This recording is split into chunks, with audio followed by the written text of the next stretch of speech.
Yo, what up, Lee? Lee in the house. What up? What up? What up?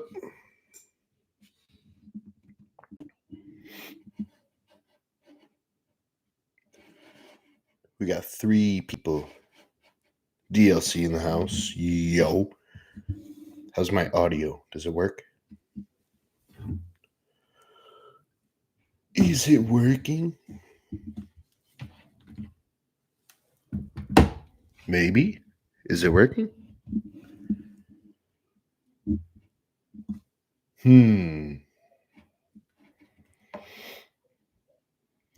Morning. J Money in the house. Alex G in the house. Okay, thank you.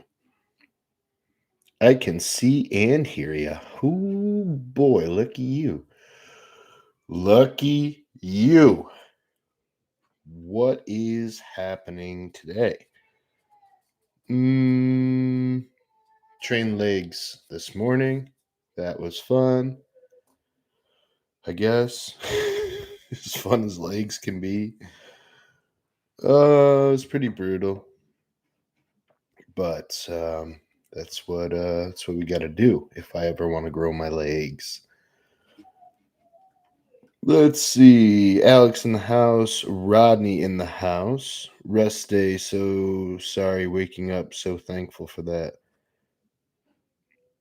Yeah, rest days. I mean, I love a good rest day. So sorry, he said. Yeah. Yeah. I love a good rest day, man. I'm gonna be honest. I'm gonna be honest. The autocorrect got him. What is happening? What kind of questions do we have today on this Saturday, April 11th, 2026? What are Jay always has questions. Jay, what's on your mind, bro? Rest days are good unless they're forced. Yeah. Yeah, but sometimes having someone else tell you to take a rest day is a good thing. But if you mean they're forced because of like an injury, that's that's a different type of rest day. That's a fuck day. That's like a son of a bitch. Come on, Jay. Usually you have one question. Um, I should have saved the Anadrol question for the stream. The question about Anadrol was the use in women.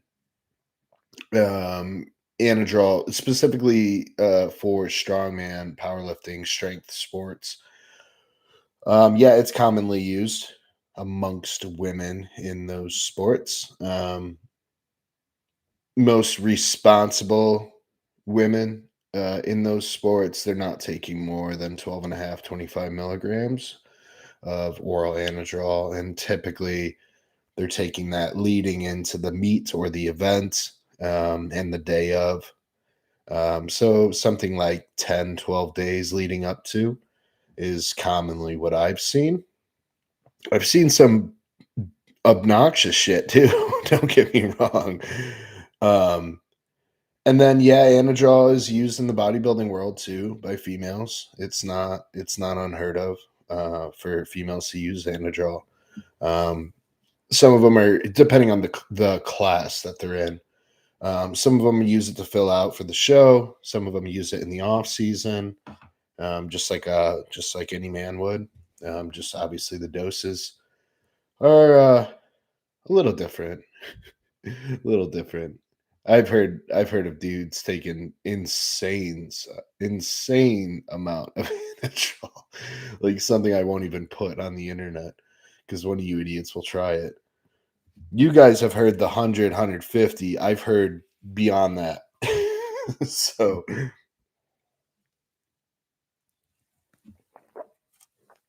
yeah, that is Anadrol in a nutshell. Mark in the house, Amy in the house. Amy, you want to take some Anadrol? We were just talking about Anadrol for women. Oh,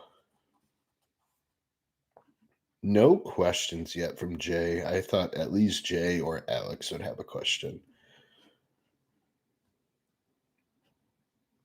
Yeah, there we go. It's like Beetlejuice. Smalls pops up as soon as the word Anadrol gets thrown out.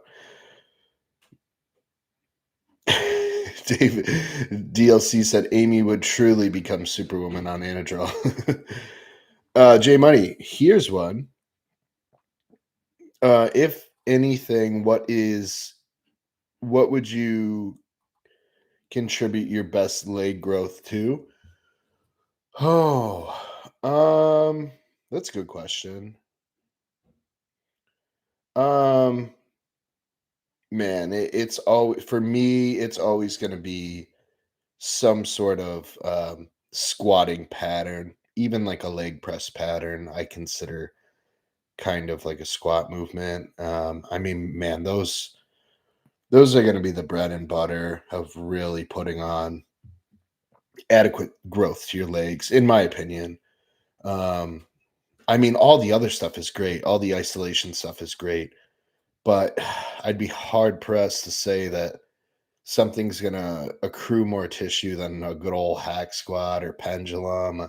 Hell, even walking lunges are or any type of lunge is a great way to add leg size. But yeah, I mean, at the end of the day, a good old squat pattern is really gonna put the most tissue on the legs. It's the bread and butter. It really is. So I think that that's kind of the meat and potatoes of a leg day is a good compound movement. Doesn't have to be like a barbell squat, but some sort of squat pattern is uh is going to be the big accruer of tissue for the legs. Amy said no, but maybe some Anavar. Fair enough. Fair enough. I like them both together. Together, like spaghetti and meatball. Yeah. Peanut butter and jelly, Anavar and Anadrol. Hmm. Is this a sign for Austin to add Anadrol today? Oh, you don't worry about what Austin does, son. You don't worry about that. Understood? All right. What kind of questions do we have besides how to grow your legs? Jay, your legs are growing, dude. Like, so whatever you're doing is working fine. It seems adequate. Seems adequate to me. You've made progress in your legs for sure, based off the last photos that I saw. Unless they're just inflamed, but I don't think so. I don't think so.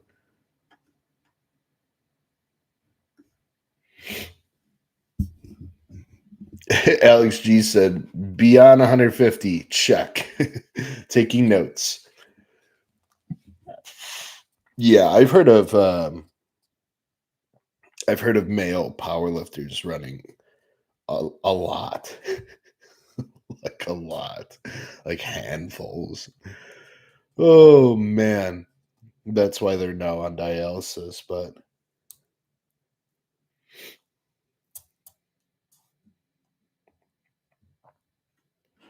Alex G, this is a good question. How many grams of EAAs do you typically recommend in an intra drink? Um, a lot of the times, like 7 is like the bare minimum, 7 grams of EAAs, all the way up to 20, I would say 20 grams of EAAs.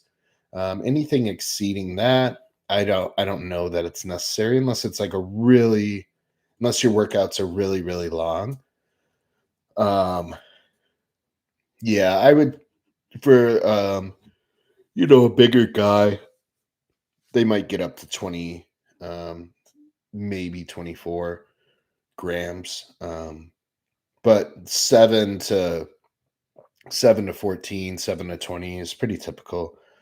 Um, so yeah, there's a broad spectrum there, but it depends on your size and everything. For you, 2 scoops would be adequate for sure. That's probably about 14 grams, depending on the company that you get your EAAs from. But yeah, it's typically 1 scoop is the bare minimum, and that's 7 grams. Marty at work, he says. Marty's always working. He's a smart dude. He's a smart dude. He does tech stuff like DLC. They're brainiacs. Josh in the house. What up, boy? Gang, gang, he says. I bet he's working too.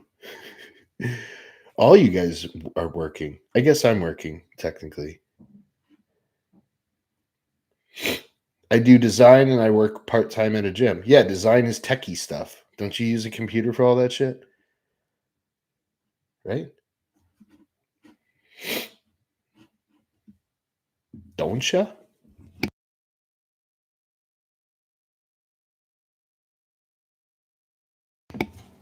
Dylan in the house.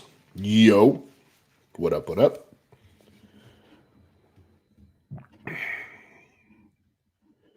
One of you have to come up with questions, or this is going to be this is going to be a long Q&A. True, true. He says. Okay, I thought you were at least somewhat involved with a computer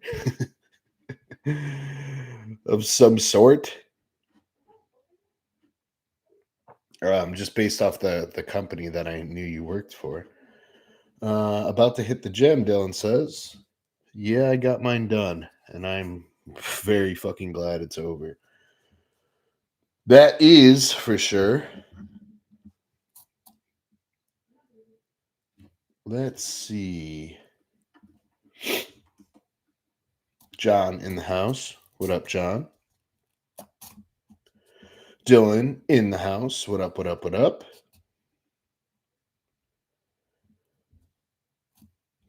So this morning, I was like, number 74 in the house. Yo, happy Saturday to you as well.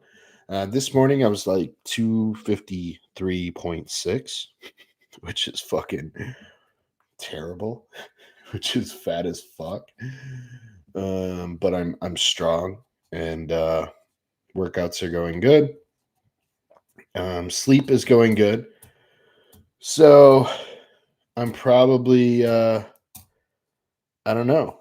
Just gonna let shit fly, I guess, and see what happens. I'm on the old TRT, and TRT uh kind of moderate GH dose. And then I'm using some Humalog pre and post, both pre and post. Um, Dylan says 270s inbound. Uh, I could, but I don't know that. I don't know that I should. I don't know that I should. The the composition is quite unfavorable at this point. So 270 would probably be pretty fucking bad. Um Dad Strength Daily. Do you have any advice on growing chest? No. TRT and GLP-1 have been lifting for about a year. No, no, no. You're a white dude with long arms. Your chest is always going to suck until you go back in time and pick new parents. No, but in reality, I would have to know what you're doing for your chest now. I would have to know what you're doing for your chest now. A lot of people just become very shoulder and tricep dominant in all their pressing stuff, and really they don't quite use their chest at all. And that's typically why someone can't grow a chest. Um, so some things that I found that help are really trying to take in a lot of air, specifically like on the negative portion of the press, for example. So let's say you're doing a machine press. As I'm coming down, I'm not trying to lift up my chest. I'm trying to inflate from the inside. So I'm trying to fill my lungs with as much air as possible so that the chest rises. You might be able to see it if I do it right now. So I take the air in through my nose. See how the chest wall expands? You can probably even see it just in the video here. So I'll do it again.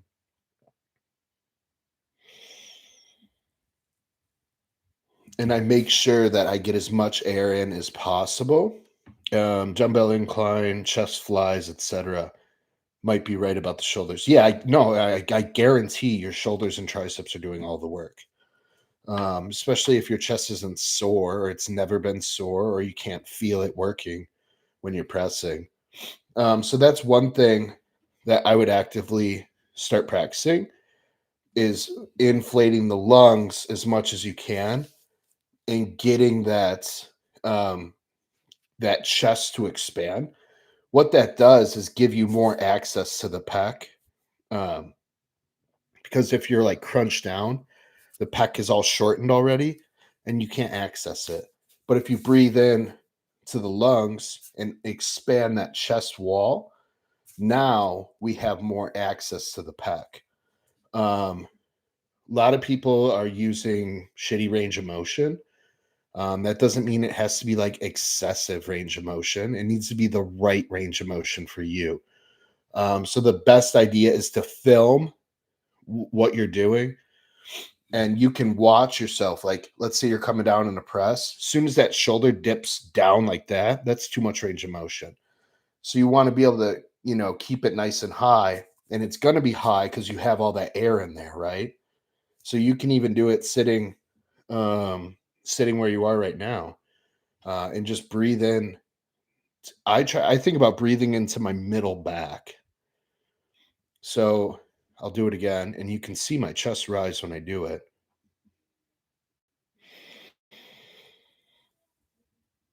And I try to expand it. Literally, I try to take in as much air as I can, and I'm doing that on the negative of my pressing. So as I'm coming down, expand that chest, and it gives you more access to the pec. I would start with that, just something real simple, just one cue at a time, and see how it feels.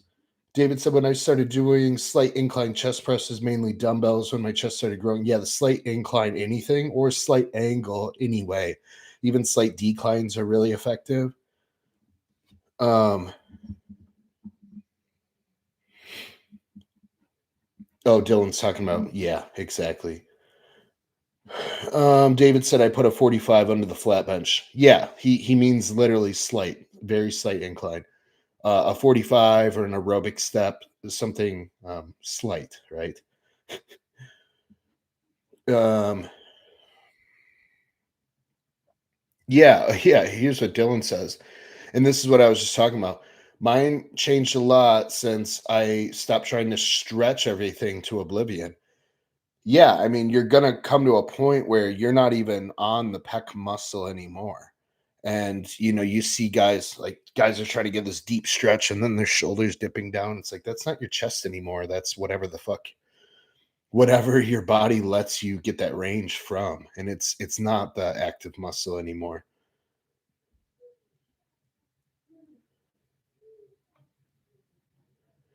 Mark said also taking my powerlifting arch out of the equation. Yeah, I think that's a huge one. I think that's a huge one. Trying to keep the rib cage a little more stacked as opposed to arching like crazy. Yeah, that's absolutely a huge one.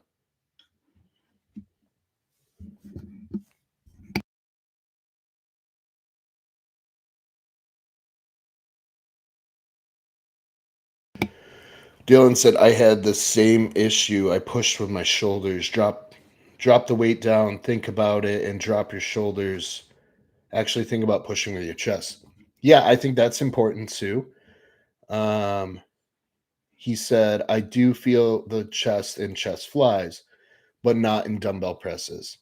Yeah, if you don't feel them during the dumbbell press, it's got to be a technique issue. The other thing that might be good for you to try is like a hybrid like fly press combo. That one's really good, especially with dumbbells, or cables or whatever implement is fine. Amir in the house. I know work. Yeah, we know Amir.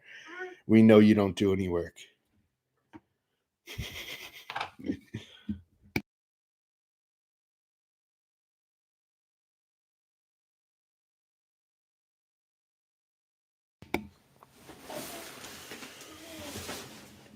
Yeah. So dad strength, try that out. Just those few things. Just focus at a few things at a time. The other thing that helps me is I tend to put like my feet up on yoga blocks, and that will help take some of the arch out of your back and help you stack your rib cage a little better. Kind of like Mark was alluding to. He said I had to take my powerlifting arch out of the equation. One thing that helps do that is getting your feet up on like yoga blocks or an aerobic step, no matter what machine you're using or bench you're using. That's always going to help a lot. Lee says the twist press. Yeah, the twist press is a good one. That works. Yeah. I still think you can execute the twist press wrong though and not feel your chest at all. I think his issue is more an execution thing. I don't think it's the movement itself. There's no reason you shouldn't feel your fucking chest on dumbbell press, you know. So I think it's more so an execution problem. But yeah, and he's only 1 year into training. Fucking, I didn't feel my chest until like last year. I've been training for over 20 years. So there's always that. One thing to consider too, dad strength is maybe, and this is like more advanced, but trying to actually fatigue the shoulders and triceps a bit. Not a ton, but just some like pre-fatigue, start the chest day with like some shoulder raises and rear delts and triceps, and then start getting into your pressing. And if those muscles are already a little fatigued, hopefully that you can focus more on the chest because that will be more fresh still, if that makes sense. Sometimes that works. Sometimes the opposite works. You got to get some blood in the chest first. So starting with like a chest fly would be a good idea. I would probably start with a chest fly anyways before getting into pressing. Not always, but um, I like to have some blood in the chest before I really get into my pressing movements, my heavy pressing.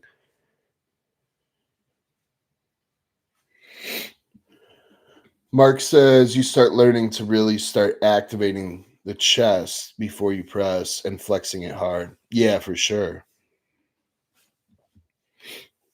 Yeah, no, that's for sure. And that's the other thing is like coming out of the bottom, like you should really be thinking about pressing with your chest, which is kind of a weird concept. But um, yeah, it's just something that takes practice. Adding a band to your dumbbell press can help too. Kind of add some proprioception to the chest muscles. So, like loop, if you put the band around your hands and then loop it around your back, and then grab the dumbbells and press against the band, sometimes that can help too. You might feel your chest a little bit more.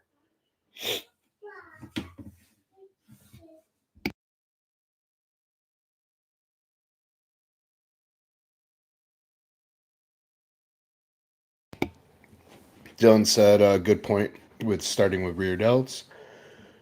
It helps open everything up before. Yeah, I like to start. I haven't been lately because I've been working on some other stuff, but Yeah, starting a chest day with rear delts is a lot of the times a good idea. It just like he said, it just helps kind of open everything up and warm up, you know, the shoulder capsule and everything like that. Um, it creates some of that external rotation that everyone's really lacking. So yeah, that definitely helps for sure. So try those out, and that should try those things out and let us know. That should help a little bit.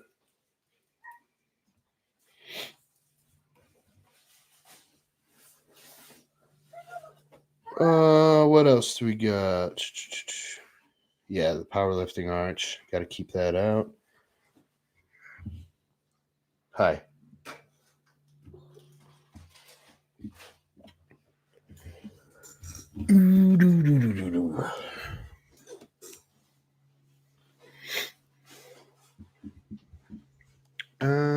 Let's see.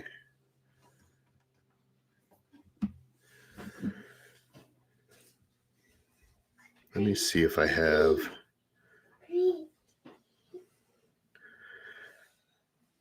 I'm back again, says Dylan. Welcome back. Nothing exciting has happened because I don't have a ton of questions. Let's see if I had any come in.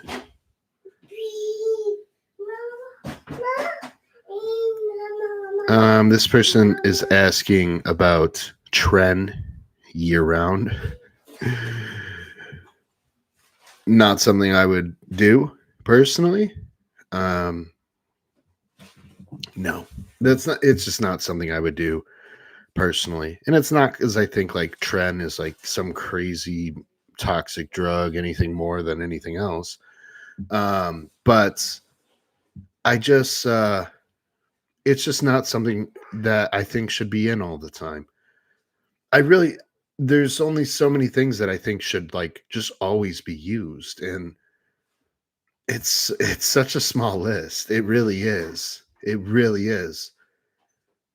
And like sometimes I would, I would say test, but it's like some people might run into a situation where they don't want to be on test. So like I don't know if I would ever even make that statement, but for active people with bodybuilding goals, yeah, I think test is probably something we're going to want to stay on. But like everything else, like man, I don't know. GH maybe, but even that can run into issues if you're on it all the time. So no, tren is not something I would personally keep in year round. I know people that do for sure. I do. I know someone that keeps in just like 100, year round, even if they're on TRT, whatever. They just add it to the vial. And yeah, it's not something I recommend, but I know plenty of people that are on it all the fucking time. Um, Peyton in the house, what up? Posing practice or just standing and flexing the target muscle in different ranges in front of a mirror can help too. Try flexing your chest with a crazy with a oh yeah. Yeah, I don't think he's at the point of posing practice. I don't think he has any intention of bodybuilding or anything. I think Dad Strength Daily is just trying to be a jack dude. I don't think he's interested in posing or anything like that. Potentially flexing the target muscle could help. But if he doesn't have any muscle to flex, like what the fuck's he flexing? If he, if he can't feel his chest now, I don't think he's going to be able to flex it. You know what I mean?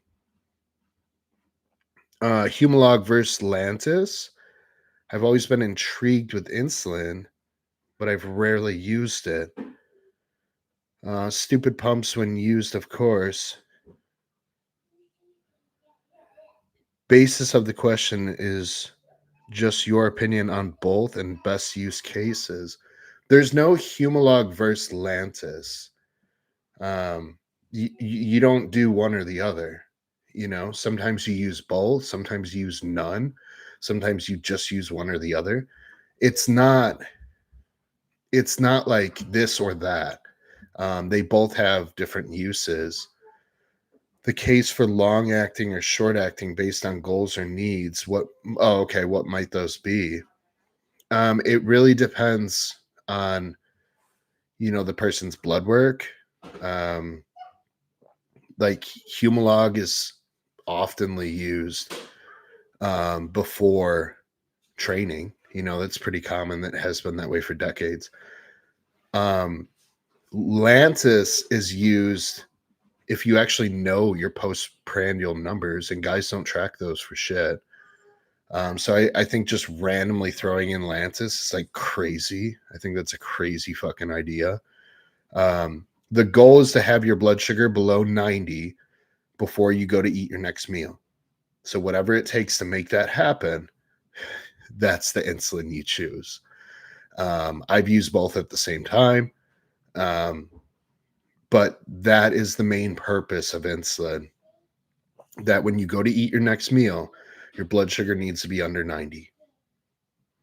So if it's not, you either need to take your fat ass for a walk until it drops under 90, or you take some insulin if it's time to eat and your blood sugar is still elevated. And you can't do that forever, because chances are, if it's getting to that point, you're starting to get insulin resistance, and just slamming insulin is not going to be a good conclusion later on. But that's why you use insulin to treat the blood pressure or the blood sugar the way you want it. So that's literally the point of it. It's a shuttling and storage drug. So those are the best times to use it. Pre-workout. Some people use it post-workout. Lantus is really more so a steady trickle throughout the day.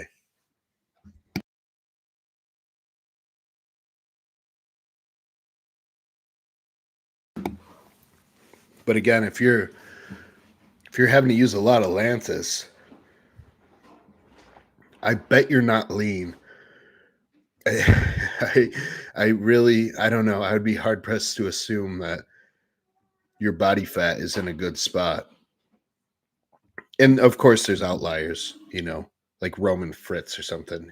He could probably um, get away with it, but I'm pretty sure he like IVs land or I'm pretty sure he IVs insulin, but he's um, he's always lean as fuck, and he eats tons and tons of carbs.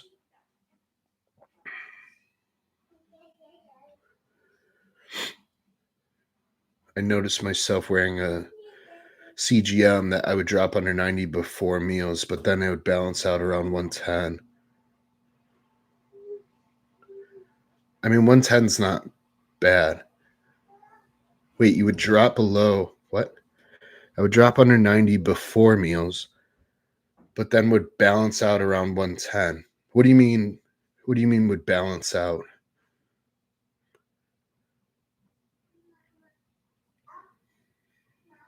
I mean, I don't see it. I don't see a need for concern at 110, but the goal is to be under 90 before you eat a meal. But typically, all that requires just waiting a little bit longer, and you know what I mean. So if you're eating your meals 2 hours apart, making them 3 would easily drop you under that 90. You don't have to use insulin to do that. You just have to use some patience and maybe go for a walk.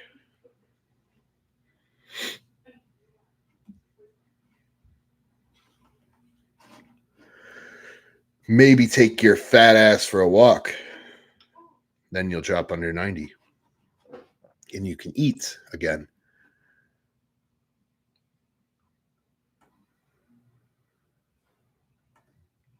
You know?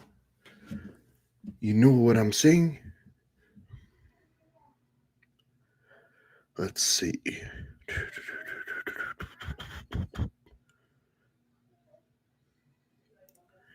Eat meals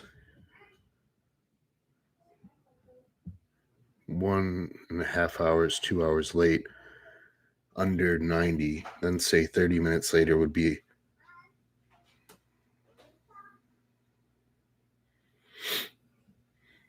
oh yeah.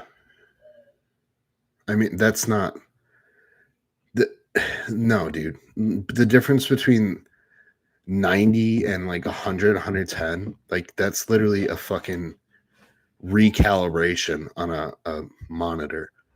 That's not even accurate enough. I'm saying if you go into your next meal and it's fucking like 130, 140, like the difference between 90 and 100, dude, you could take two different readings like 10 minutes apart and they would read different. Glucose facet or glucose in general, glucose readings are not that sensitive. You know what I mean? The difference between 90 and 100 is fuck all when it comes to blood sugar. But if you were at like 140 or something like that, we would want to get it closer to 90 before you eat again.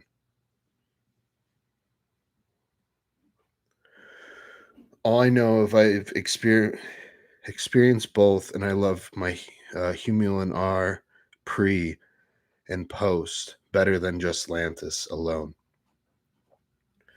Yeah, I mean they're totally different how they react in the body.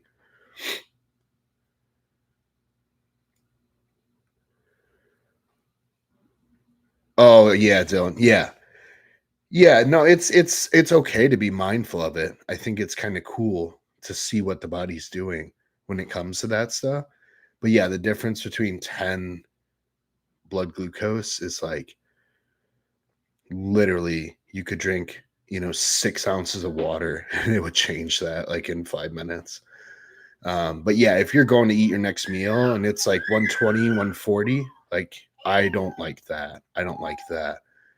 Um, but like 90 to 100, 105, like those are all so close that I wouldn't be extremely concerned about it, especially if the A1C on the blood work is good. And the fasted insulin and everything like that looks good on blood work. Then I would be more comfortable with it.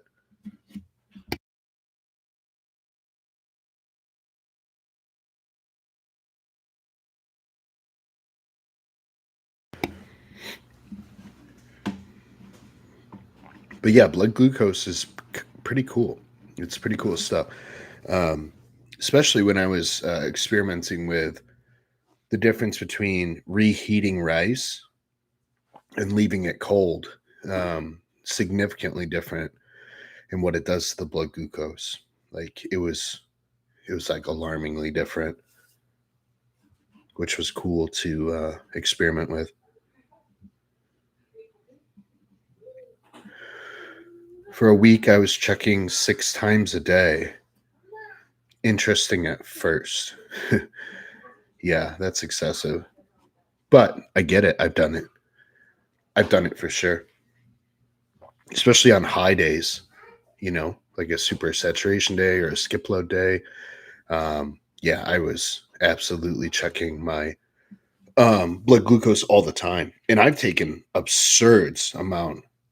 like an absurd amount of insulin on skip load days before. Like I won't even publicly say what it was. That's how much it was. I won't even say it. Some people probably know in here, but yeah, not going to make that public for your own safety. Yep. But it was a lot and it worked. It worked great. It worked great till it started becoming dangerous. But no one said bodybuilding's safe. What up, dude? What do you got? Oh, look.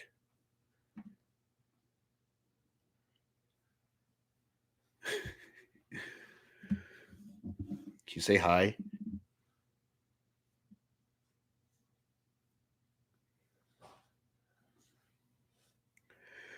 Dylan says, Tommy walking around like, you mean you aren't lightheaded all day? Oh, dude, I'd never had like any hypo issues or anything. But like I said, I was tracking the blood sugar like crazy. And that was like that we weren't using constant glucose monitors at the time. I was just fucking pricking every finger I had. What up?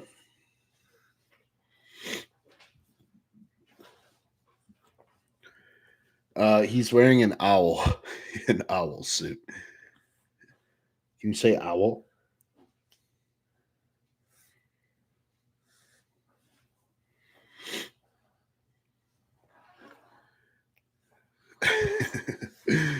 Yeah, he likes owls. That's his favorite. And whales and sharks, right? And Nick Walker.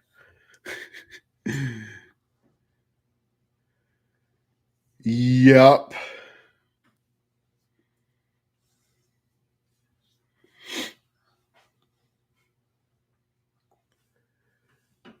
Um, Dylan said he knows what's up. Nick Walker for the win, but sharks are badass too. Nice, Mel. Mel says, "Who is that?"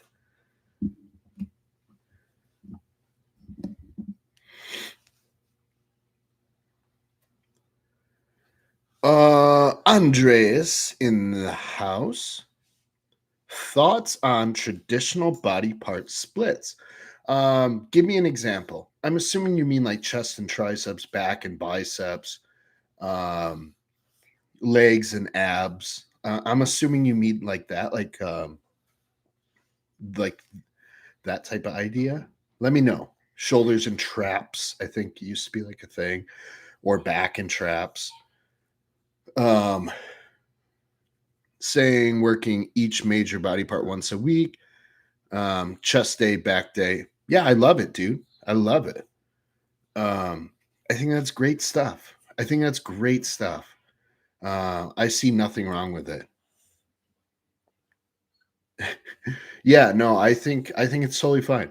I would I would typically like even from the beginning, I always at least did like chest and triceps. Or for a while we did chest and biceps, right? Because the thought process is, well, training chest is already hitting the tricep, so now we can hit the biceps, and then we would do back and triceps because of the same thought process, right? Um, Bye. So we always had like some sort of secondary, like even when we were doing chest day, we would at least touch the triceps a little bit. And then same thing with the back. Even if it was just like one exercise, like hammer curls or like whatever, we would at least touch the biceps. And then we would still have an arm day. Um, so we would still train our arms, or we would do shoulders and arms. Um, there's so many ways to do it. So he says working each major body part once a week or so. Man, I think it's great stuff. I think it's great stuff.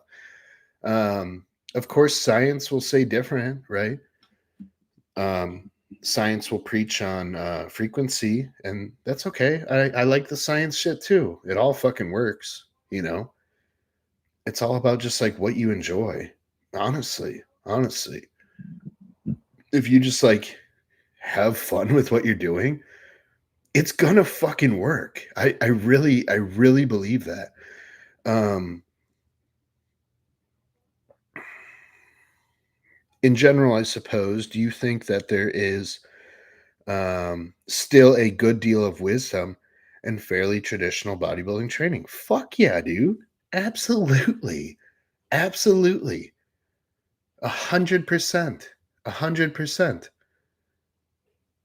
All those guys still looked awesome, dude. You know what I mean? All those dudes still looked awesome, and people still train like that today, and they look awesome too. Like I said, it's all about enjoying what you're doing, giving real adequate intensity and effort, and then following a diet that isn't just garbage ass fucking food. That's just not shit food, right? Everyone eats junk.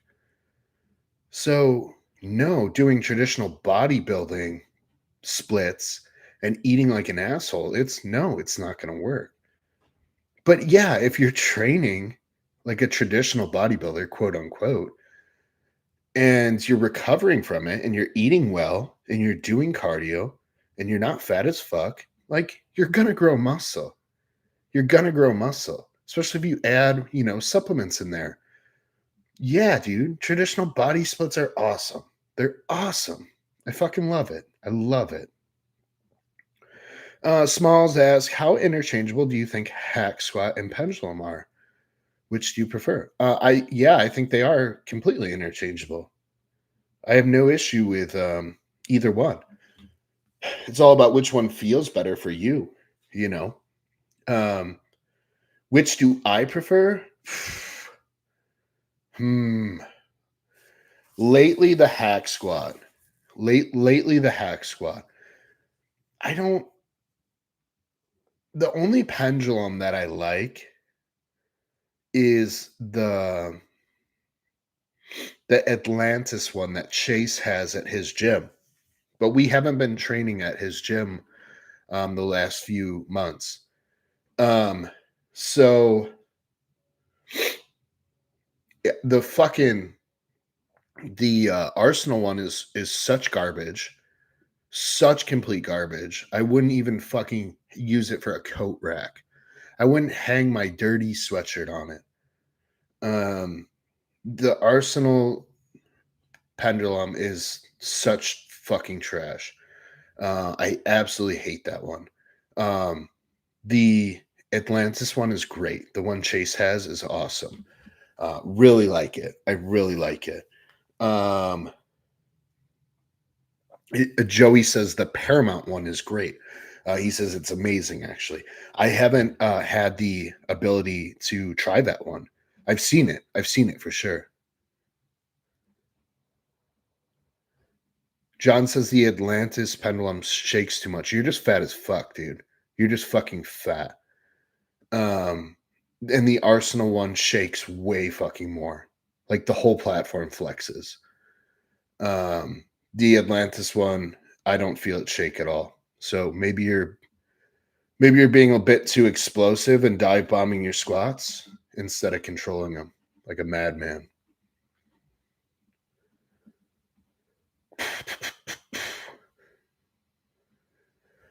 Dylan says biggest realization has been everything works as long as you're training hard. Yeah, to a point, but it's pretty standard. Pretty standard. You can still do like really stupid fucking shit that just like is dumb. But um for the most part, that's pretty sound advice. And I think more so the advice is um or the realization is everything works in waves. So like what you need right now might not be what works later. So people get dogmatic and stuck in like one way and like they're not willing to ever change that. And I think that's the death of progress. And the other thing is something's only going to work as much as you actually believe it's going to work. And if you don't, if there's like hesitation or like doubt in your mind that what you're doing is not working, it's not going to fucking work. You need to enjoy what you're doing to a point. I mean, training legs sucks, but I still fucking do it. I still love my leg workouts. They're great workouts. They just suck. I feel fucking obviously awful afterwards. My brain doesn't work right for literally the rest of the day. And I mean, that's what I fucking do. It's what I've done for years. It's what I'm not, it's nothing new. It's nothing new. I literally get anxious in the morning before legs. Um, Still to this day, I'm terrified to train my legs. Um, terrified to the point where I just know what's coming. It's like it's like if you were to walk into a burning house, you know? You're just signing up for it every week. Like, yeah, I know this is gonna hurt, but I'm gonna go into this house that's burning. You know, that's what training legs is like for me. DLC says every split will work. It's more about how hard you can train and enjoy it for long term. And guys, the other thing I really want you to remember, and I hate that I'm gonna say this because like overtraining and like fatigue is like new click words and they're really popular right now, but there's truth to it. And I've only met so many people who I even think are capable of overtraining.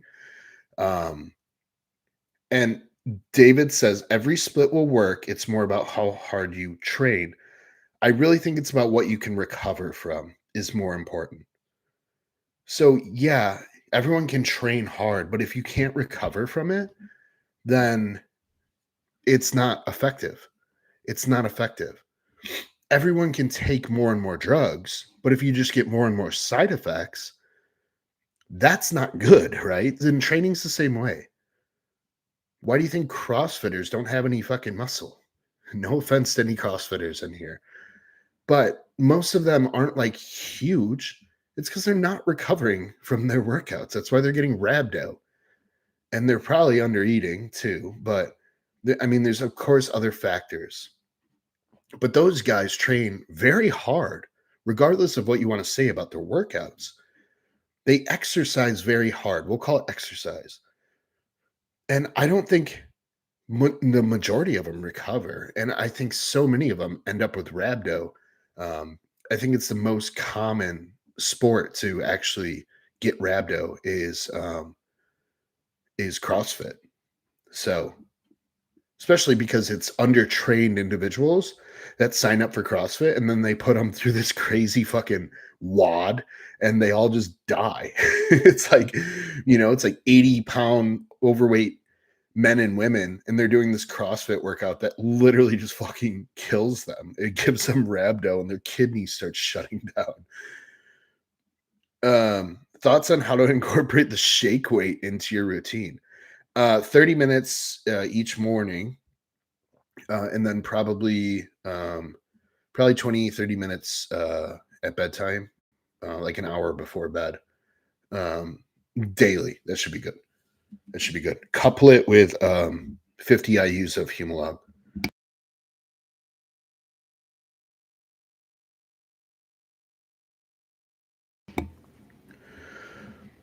What is the best hack squat and why is it the OG Cybex? It is the OG Cybex. It is. And I'm not like an equipment snob. You guys probably know way more about fucking equipment than me. I don't fucking care. I don't fucking care. All I know is I hate Arsenal with a fucking passion. Everything they make is shit. It's garbage. It's scrap metal. Besides that, I don't know. I'm not like up to date on like I'm not an equipment snob. I'm not at all. Guys, I've had the best workouts ever in my basement on fucking Titan fitness equipment. And you know what I mean? Like that hack squat, I think I paid like $900 for it in fucking, I don't know, probably 6 years ago or something, 7 years ago before the pandemic. It's a leg press hack squat combo. I've absolutely murdered my legs on that thing. Murdered my fucking legs. you know? And it fits me great. I get great workouts. I'm just not an equipment snob. I'll still talk about them. I'll still talk about equipment with you guys for sure. But just know that the majority of you probably know a lot more about equipment than I do when it comes to specific brands and like models. Have you tried the TB3564 Cybex chain driven pullover? Like, no, bro. I fucking haven't. Squat Pro for the win. See, I don't even know what the fuck that is. Is that the Watson one? I don't know. I mean, after Spider Bar squats. Yeah, Spider Bar is good shit. The TOG. Oh, this is Temple of Gains. I know that. I'm not like completely fucking stupid. Is don't answer that. Is awesome, especially for the price. Yeah, the Temple of Gains.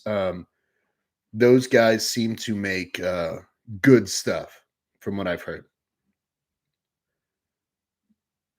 Yeah, Joey says if the Atlantis one shakes for you, John, never try the fucking Arsenal one. Yeah, Arsenal is garbage. Full stop. Complete garbage. John disappeared after I told him he's a fat ass and he's just dive bombing all of his squats. He's probably filming a set of squats for me right now. Where'd you go, John?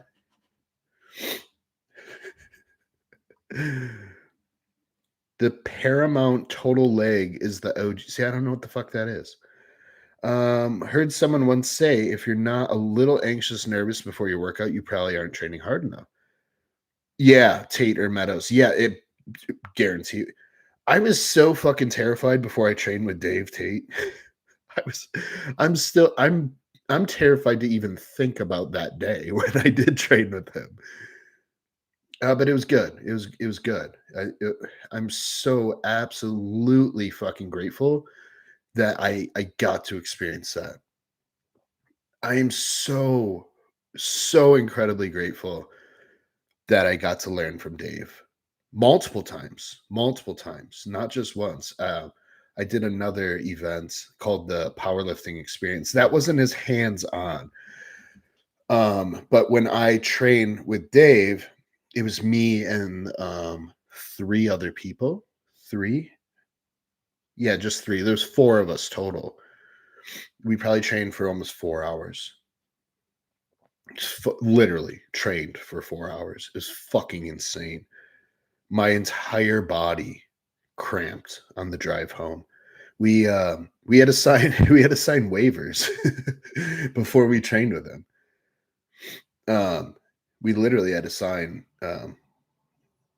waivers that's like if we fucking die, it's not we can't sue you type thing. Um, but yeah, that was I'm really so grateful for that. I think it permanently changed my whole view on training completely. But yeah, it was just another one of my golden memories is that experience that I had.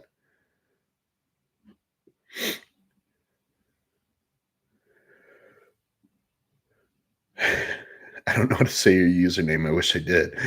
Yo, family, just finished up at the gym. Headed home. We'll catch the replay. Appreciate you for the replay is not going to be good. So don't have high hopes. Don't have high hopes. It's me begging for questions for like the first 30 minutes. Um Peyton says every time someone mentions how trash Arsenal is, the world gets a little better. It's such fucking shit. It's such garbage.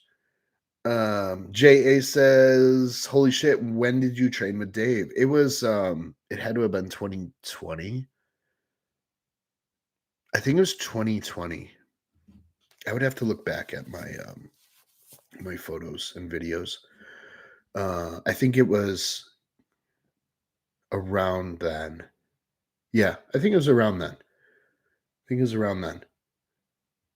Because it wasn't like full blown COVID yet. Um, but yeah, very cool, very cool. Yeah, it was in the newer S5 compound. Um, so that changes the timeline. Yeah, yeah, I'm pretty sure it was 2020. Crunchy in the house. Mel said the only opinion I have about equipment is the leg curl machine. I prefer machines with a roller leg piece instead of a square pad. A square pad? What the fuck do you mean a square pad?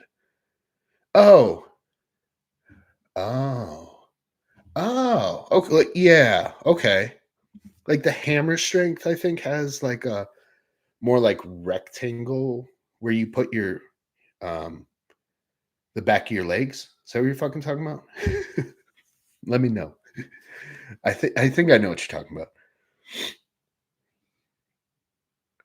Alex G, how big of a factor is heart rate for cardio? It's everything. Heart rate for cardiovascular exercise? Heart rate cardio. You tell me, bro. You tell me. You tell me.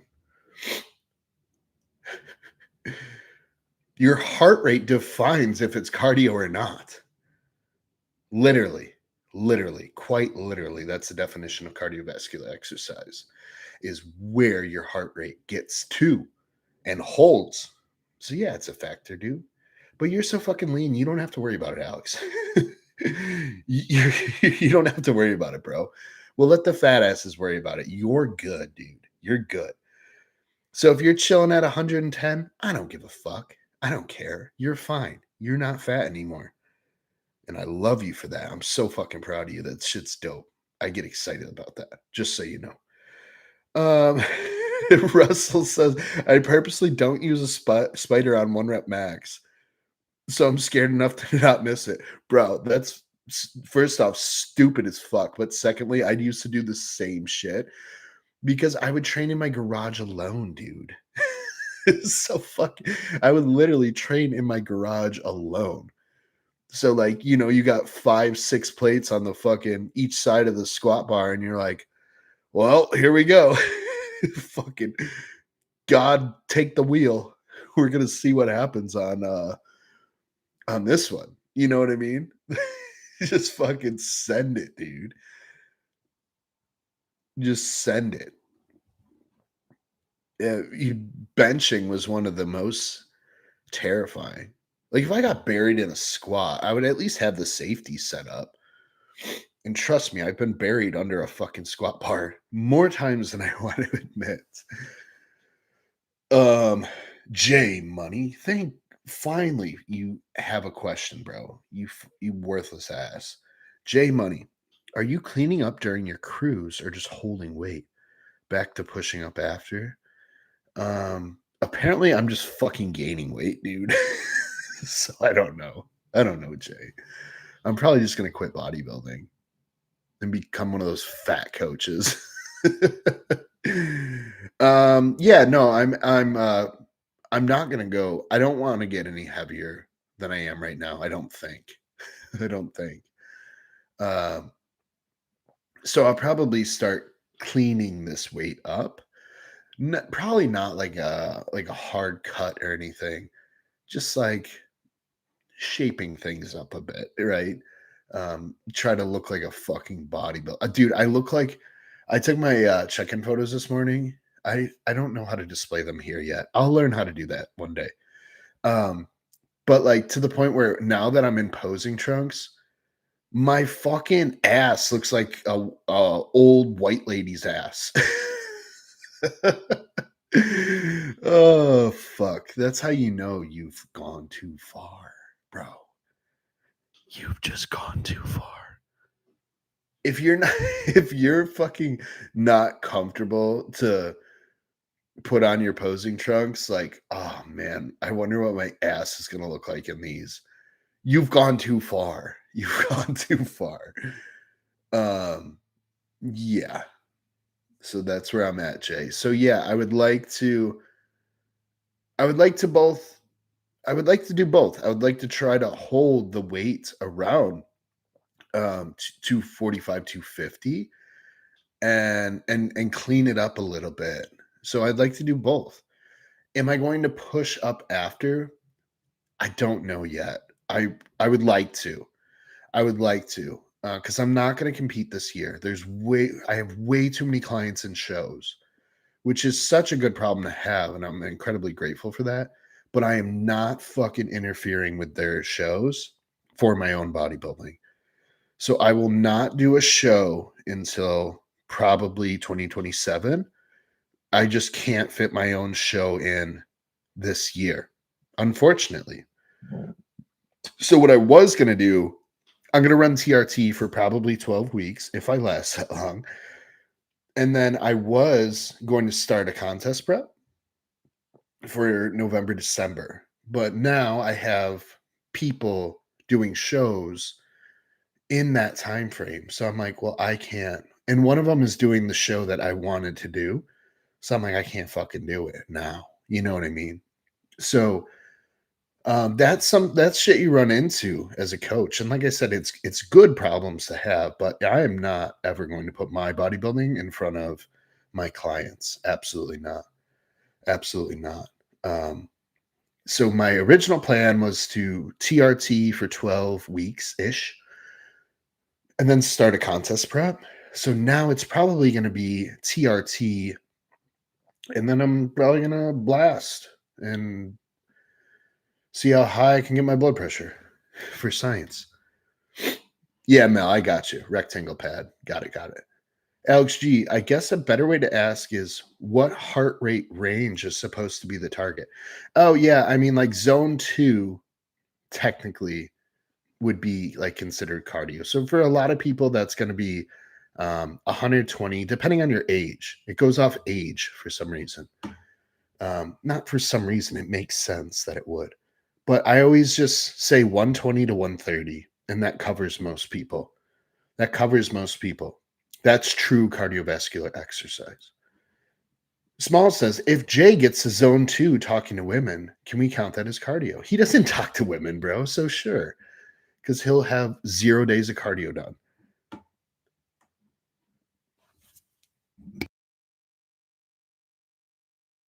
Yeah, both. Russell says the yoke bar or the spider bar is unforgiving when it buries you.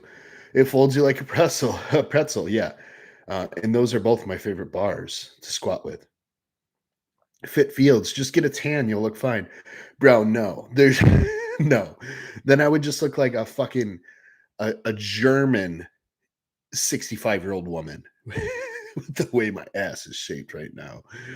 Um, depending on how dark the tan is, I could start looking Hispanic at some point.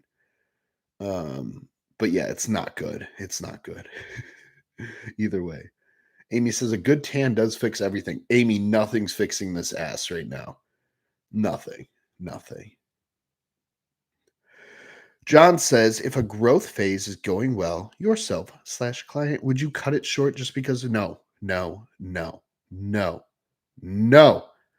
If a growth phase is going well, would you cut it short just because there's a show coming up or ride the growth?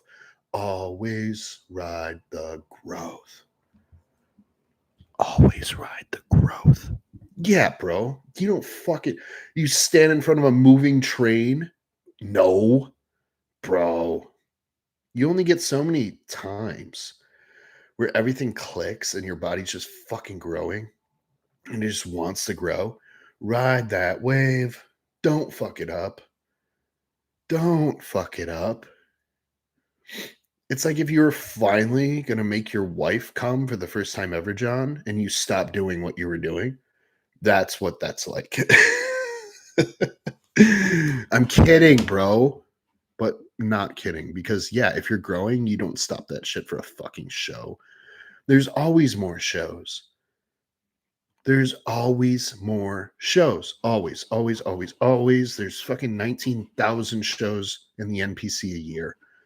You can fucking do one in every single state every weekend if you wanted to. Don't ever stop a good off season for a stupid fucking contest. Ever. Ever, ever, ever. Grow, grow, grow. Bodybuilding. Don't fuck it up. Mark said, "Good question, John. I was going to ask the same thing right now. Where I what right now? Not what to you. I'm just stupid. Like I said, I train legs, so my fucking brain is half dead from now until tomorrow. Right now, where I'm at, fat as fuck. How would you approach everything if there's a show in 6 months I'm wanting to do?"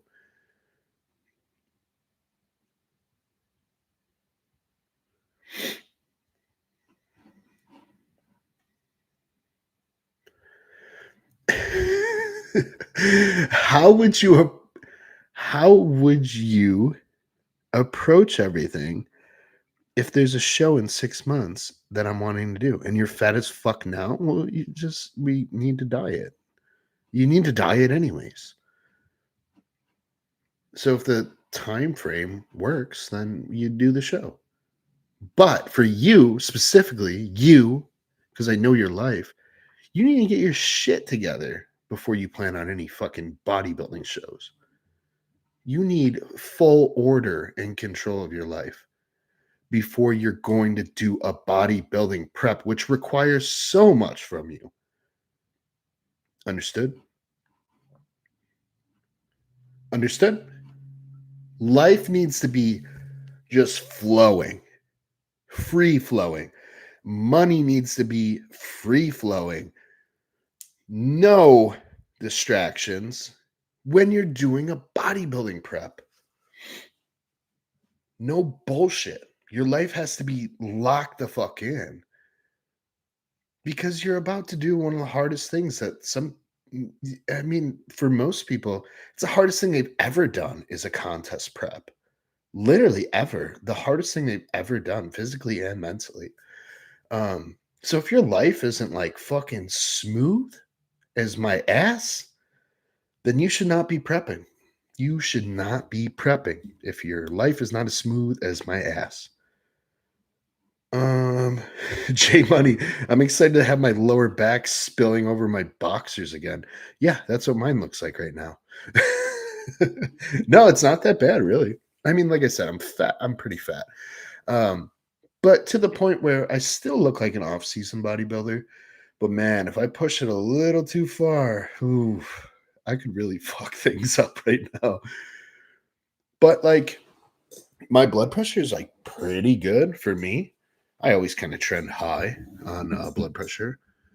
Um, my fasted blood glucose is like good. All my postprandials are good. My sleep is like the best it's ever been. Um, so I'm not like in a terrible spot, but it can get bad real quick here. Um, Russell says, I'm hesitant to grow and go up a weight class for my meets, but with the added size, a little time for nervous system adaptation. I've hit lifetime PRs and managed to qualify for nationals. Yeah, your sport's different, bro. Your sport's different. Bodybuilding, we need to grow. Powerlifting, like you need to stay in the weight class that you're going to be the most competitive in. And then there's going to come a point where just getting to that weight class is so fucking hard that you can't do it anymore. You know, you need to move to the next weight class.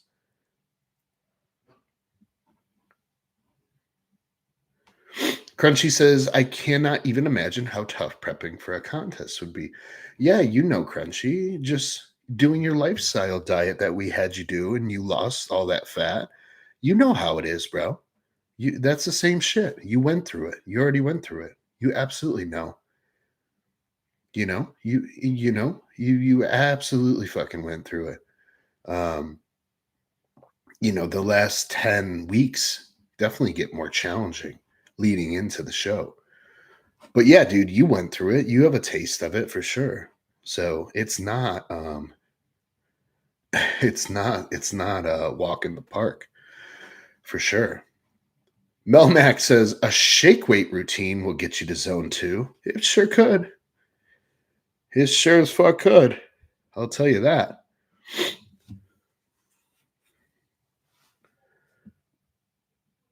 J Money, I'm just aiming to come as close to my classic cap as I can. We'll prep either next spring or next fall. I think that's fine. I would just do a show now. I would just like do a contest this year,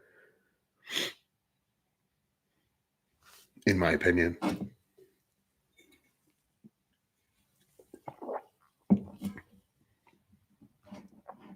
That's just my opinion. Because what if you fucking hate it, dude? What if you fucking hate it? I don't think you've done a show, right? You let me know. But I don't think you've done a show. No, I haven't, he says. So what if you just fucking hate it, dude? Go do a show. Find out if you like it, right? You're assuming that you like it. You might fucking hate it. you know?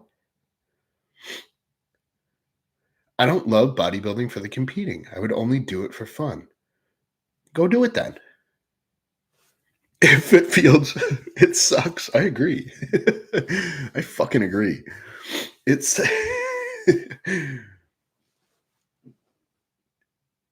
Joseph in the house. Yeah, bodybuilding does suck. I fucking love it. I don't love competing though. I don't love competing, but I want to be good at competing. That's what's weird. Um, but I love all the other shit way fucking more than the actual competition. I like being on stage. I do. I do like being on stage. I have fun with it. It's kind of exciting to a point. But like zooming out and like looking at it, it's silly. It's silly. You guys know that what I think about that. But I do enjoy it. I've been looking at bodybuilding fucking magazines and competitions since I was like 13 years old, you know?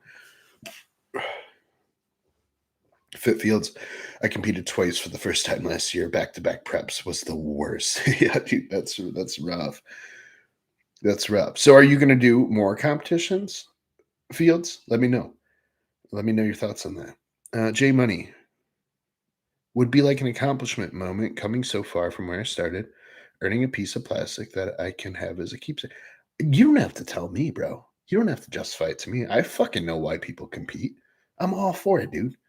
I'm all for it. I don't care if it's just like a bucket list thing. I don't fucking care, dude. You don't have to like love it. Like, but yeah, if you want to get on stage, that's dope.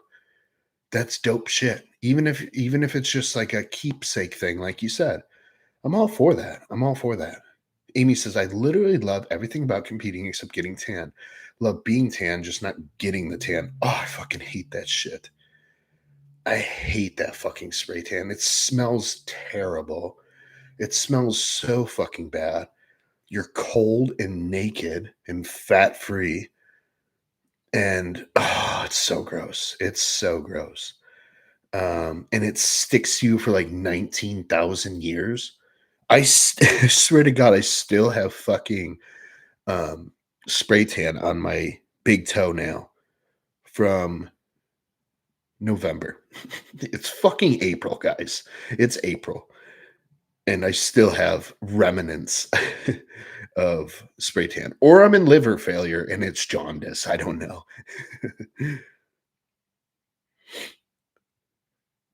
Fitfield says getting to the stage sucked, but once you're on stage, it's fun as hell.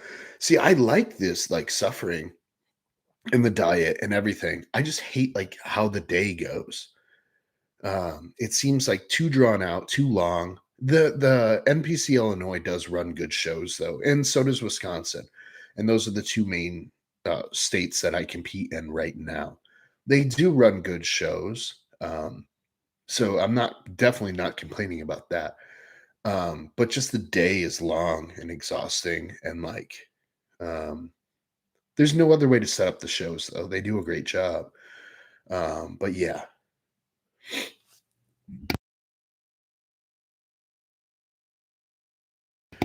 shaving my entire body when I'm stage lean isn't the most fun either, says Amy. Yeah, that shit sucks. That shit really sucks. Shaving your entire body in the off season is worse though for me because like trying to bend over and shave my fucking calves when my all the blood's rushing to my head is awful. David said, I'm gonna compete eventually, just see if I like it. I love the lifestyle. Yeah, yeah. I mean, like, if you're living the lifestyle, like competing, is not crazy far away anyways. And um I think everyone should try it and see if it's something they like. And you'll know if you like it if you get fucking smoked and you want to do it again. But if you get smoked and you're like, oh, I thought I was going to win. No, no, no, no, no, no, no. You got to fucking earn that. There's so many good competitors out there. They're so impressive. And that doesn't mean that's the fun thing about competing. And now you just know your next level. Like, okay, that's what beat me. I need to surpass that. And then maybe I can win. So it's fun. It's fun because you're always just like having a new set point to aim for.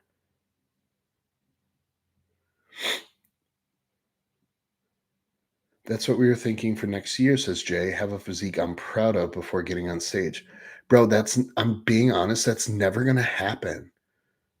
I'm never proud of my physique.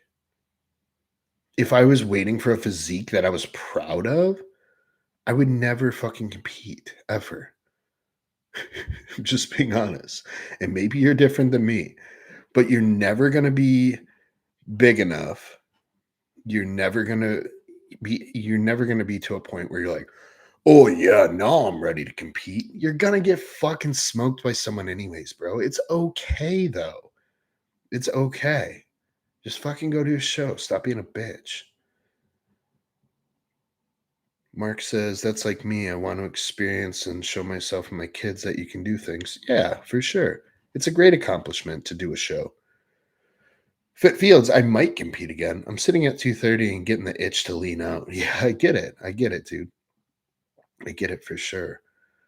Melmac, love it when spray tan starts coming off unevenly and makes you look like you fucking spotted leopard. Yeah, like you have like I don't know, some fucking skin disease. Blaze in the house. He says Timmy John. What up, dog? Jay Money said, yeah, that's why I put it in quotes. Shut up, Jay. More so just like a physique that's dramatically different from my start point. Your physique is already dramatically different from your start point. You're not going to win this one, Jay. You can't justify your stupid shit to me. Me too, Blaze. Blaze says, I just compete for the post show pumps. Me too, bro. Fucking 100%. But honestly, there's something to that about competing and just getting that lean, like truly stage lean, and then trying to take advantage of a rebound. I do think you can gain some adequate growth coming out of a contest as long as you're not an asshole. As long as you're not an asshole.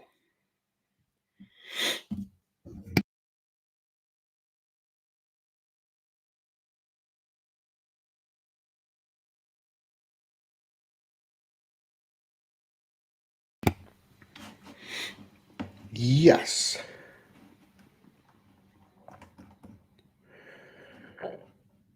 Blaze, what kind of questions do you have? You always have questions. Russell, getting in contest shape, even though I got my ass kicked, was the best experience in the world. I learned a lot, and the rebound was worth it. Oh yeah, in the first contest, like, just get all the fucking fat off. just get all the fat off. Like, you're gonna realize how much muscle you don't have when you actually get fat free, and it's gonna be disappointing. And you're gonna be like, oh, I think I dieted too hard. It's like, no, you finally got your fat ass in shape. And that's just the reality of it. That's the reality of it. This last contest, I got in true contest shape and I felt small as fuck. And it's because I was finally fat free. I was finally fat free. And it was just a reality check that you are small, motherfucker. So go get bigger. That's all.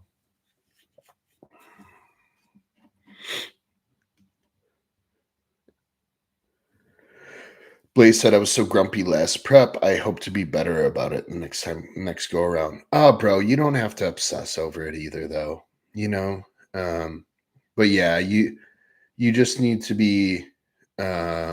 you just need to be careful. Like, I think the just keeping the first 6 to 8 weeks post show really, really tight is the most important time, and then you can have a little more freedom after that. But um, Jay says, I have a question to ask for Blaze. Blaze says, ask Blaze. um, DLC says, dude, you look so good on stage. The judges were high. I don't know that. I mean, one, I appreciate you. It was a good look for sure. Um, as far as judging, you just don't know always what they're looking for. The other guys did look great. So the guy that got first, he deserved first 100%. Um, his midsection was tighter than mine. He could hold it. His posing was better than mine. He was a better bodybuilder, 100%. The guy that got second, I wasn't able to analyze him as much, so I don't really know. I don't really know. But the guy that won deservingly got first place, because he went on to the next show 4 weeks later and won that motherfucker too. So there was no surprise to me that he won. Um, I think he definitely deserved to win. Um, David said, I agree. The guy who won was a good look. Yeah. And like I said, I had clients in the show that was 4 weeks later. So we went to that and he won that show too. But 2 through 4 were all weird calls. Yeah. Sometimes I've seen some weird calls before for sure. 100%. No doubt about it. But really, like, at the end of the day, like, what the fuck does it matter if you don't get first? Like, if I would have got second, I still didn't win. You know what I mean? So it's like, yeah, you're up a placing, but like, you still didn't win. So, um, they probably just focus on picking the winner and then just place everyone else just wherever. You know what I mean? I don't know for sure. I don't know for sure. I don't know. I've never learned like how they officially judge. Like I'm sure they have like training and stuff. I don't know the standards or anything on how judges are like taught or how they get certified or whatever. But I'm sure there's like a point system and stuff they probably are taught to follow. I know how it works at the pro level, kind of, but I bet they go through training and everything else.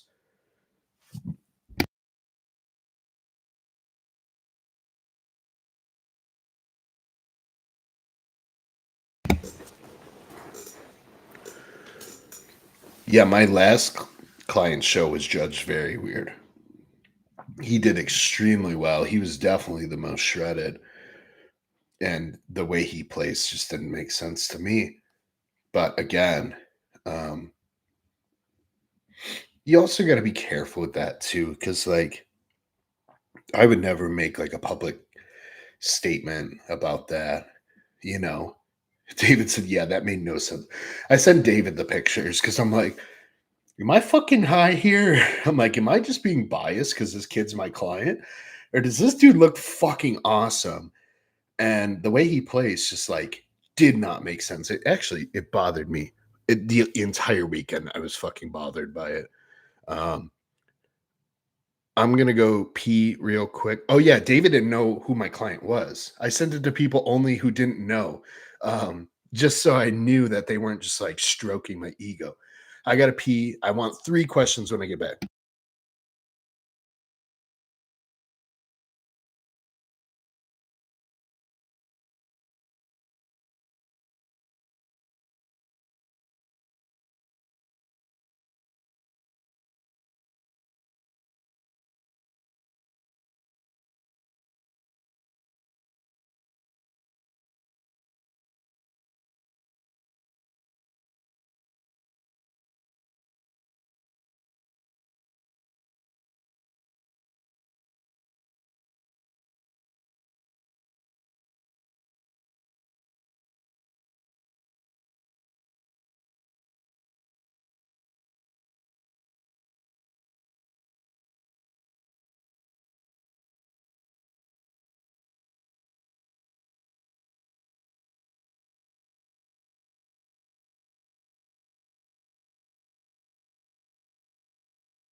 I really need to like play some music or something when I go take at intermission to keep you guys entertained. Uh, how important is it to remove poor relationships from your life when pursuing bodybuilding at a high level? It's important to remove poor relationships from your life no matter what the fuck you're pursuing. No matter what you are pursuing. You know what I mean? Like, fucking, bro. That's the worst fucking, man. I think that's one of the biggest negatives that could ever happen to anyone is a poor relationship. Like, bro, fuck that. The only thing that's worse or just as bad as a poor relationship is having financial issues. Those two things are going to fucking slow down your progress for anything you're pursuing. Anything. So, yeah, avoid both of those whenever possible.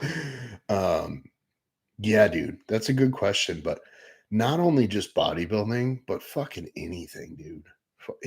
Anything. If you're trying to get better as a person and grow individually, whether that's career, um, whatever, dude, whatever the fuck it is, a bad relationship is 100% going to hold you back. 100%. And so will financial issues. So avoid those, Jay. Money. Jay, money, bro. You got money. You're fine. Um DLC, we need to have some free time and I'll help you set up a proper stream setup. Yeah, that'd be cool. That'd be cool. I'd appreciate that a lot. And yeah, now that I'm doing these literally every Saturday, I'm planning on just not missing a Saturday unless there's travel and stuff. Um, but yeah, I need to get a proper setup. I mean, the camera and microphone are good, but I just need to get the platform better, so then I can do more fun stuff. One thing I want to do this year is start doing weekly check-ins. So I'm gonna start showing you guys my diet, my drugs, my check-in photos. Um, so I'm gonna start trying to show you guys all of that, all of the shit, all of the shit, all the drugs, all the fucking food, the training. I'll probably just show like the training split. Like listing out the entire training would take fucking years. Um, but yeah, I think I'll, you know, do like a weekly check-in. Um, and then I will talk about like changes that I would make as if I'm my own client. Um, and we'll like assess the physique and we'll do that weekly. We'll do that weekly. Um, so we'll probably start the Q&A with that. We'll just do a weekly check-in. But yeah, I just need better software before that. And then, so then I can like share my screen properly. So we can look at all that stuff together. So I think that would be kind of fun. Something new, something new. And then I think, everyone could learn from that.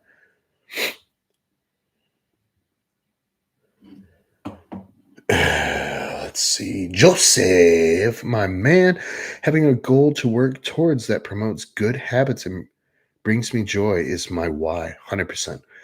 Lifting and eating good food is a natural high. 100%. Love that. The end result is just something to look forward to. Totally agree, dude. Totally agree. Um, yeah, dude. Yeah, you said it best. You said it best. Good habits brings him joy. Lifting, feeling good, and then the side effect of all that is just looking good too. It's just a side effect.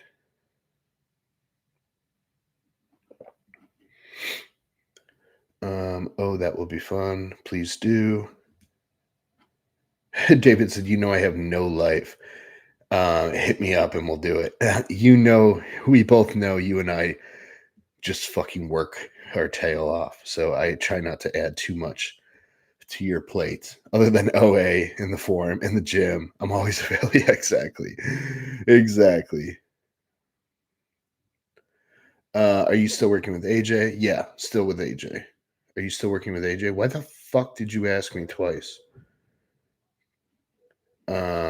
John says, do so.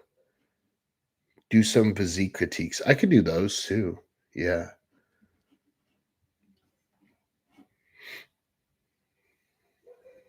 Yeah.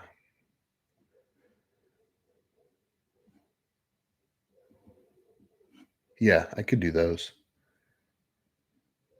It only showed up once for me. I thought it didn't go through. Oh, yeah, no.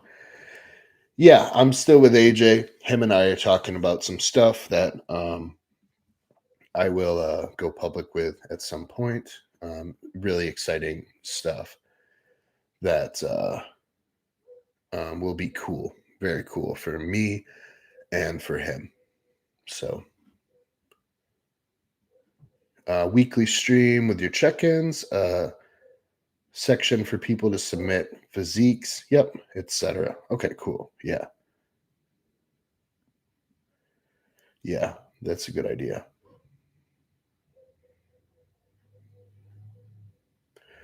Would love to be called fat and small. I mean, I already do that for you. I already do that for you. You already have that luxury. But we can publicly humiliate you. Humiliate. That's such a weird fucking word. Am I even saying that right? Let's see.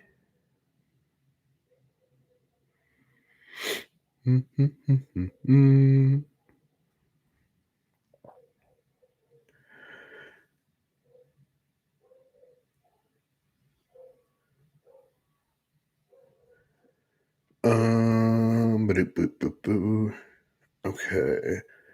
Here's Melmac. Do you think that having more information out there regarding PEDs has helped beginner lifters? It's benefited me, but I think the beginners are more confused about proper diets and training routines because of it.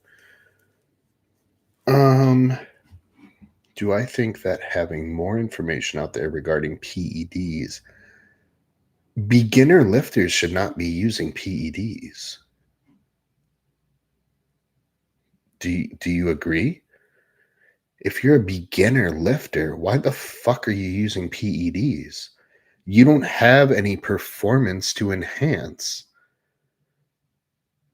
You don't have any performance to enhance. You already fucking suck because you're a beginner. What are you enhancing? What the fuck is there to enhance? That's what I want to know. So, having the information is fine. Information is never a negative. Information is never a negative. Do you agree? David says, I think it's annoying all the kids are asking me for peptides and PED advice. No one has asked me diet advice.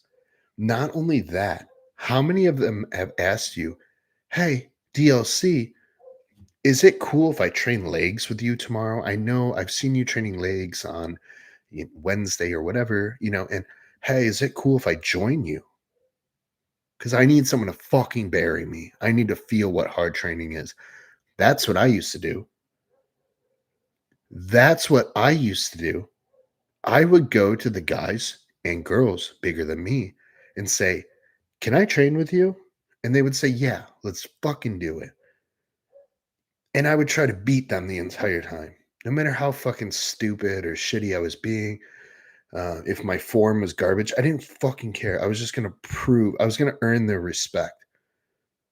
I was going to earn their respect. And I was going to try to train harder than them. My buddy Matt and I, man, I wanted to fucking literally fight this guy every time I trained with him. I wanted to literally fight him. Fist fight. I fucking hated him. He was my number one enemy in the world when I was training with him. All that mattered was trying to beat him and trying to fucking bury him, trying to make him hurt. I wanted him to get hurt. I wanted him to have a fucking heart attack on the leg press. I didn't care. I just wanted him to lose. I wanted to beat him. After training was over, he's my best friend, dude. Best fucking friend. you know, he's still to this day one of the biggest mentors I've ever had. Still to this day, we talk daily, and he was there for me for everything. You know, losing my father, he was there. Breakups, everything since I was a kid, since I was a fucking child. Um, he's been my dude, and training with him was just I'm so incredibly lucky that someone taught me how to train hard, really hard, like your fucking life depends on it. And did what we always do, was it optimal? No, dude. No, we didn't fucking care. We didn't care. There was no fatigue boogie monster. There was no overtraining boogie monster. We just wanted to fucking hurt each other. We wanted to bury each other because we knew it would make us better. We knew it would make us better. Now, both him and I are at a point in life where now we can be more strategic on how we train. But we needed all that stuff in the beginning. So we needed that stuff.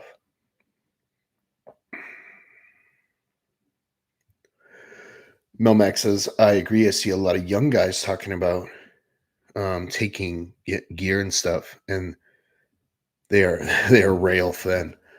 I mean, everyone's got to start somewhere, you know. Everyone's got to start somewhere. It's not like I was some impressive. I'm not impressive now, but even less then, even less so then. When I started using gear, like I didn't look like fucking shit.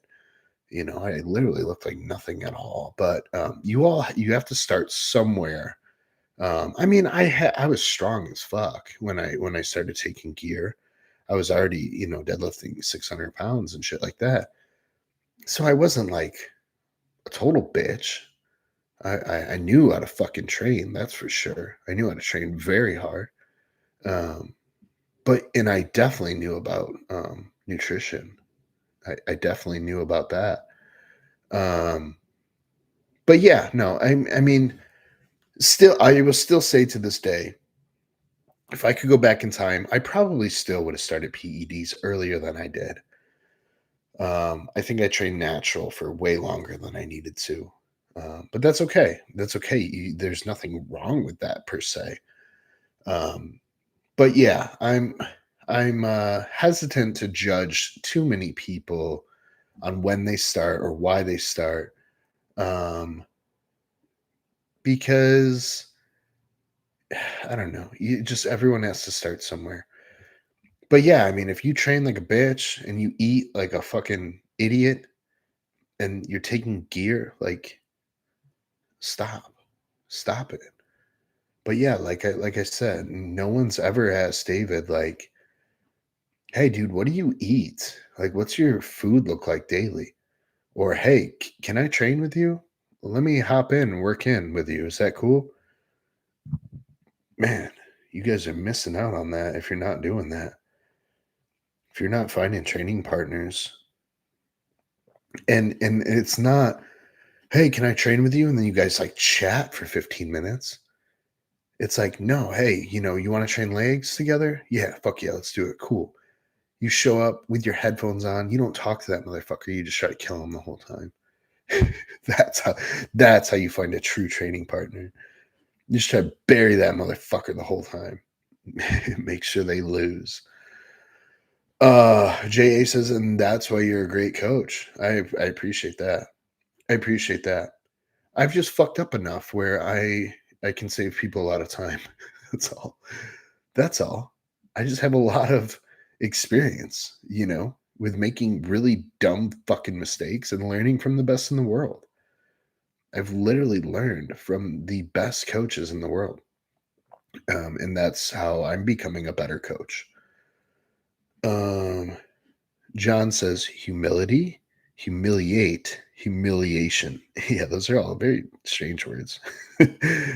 um, Hard work don't hurt. Love that. Or the guy that is doing his first cycle and running 5 different compounds. Yeah, without any knowledge on how they will respond to test plus one comment. Yeah, for sure. For sure.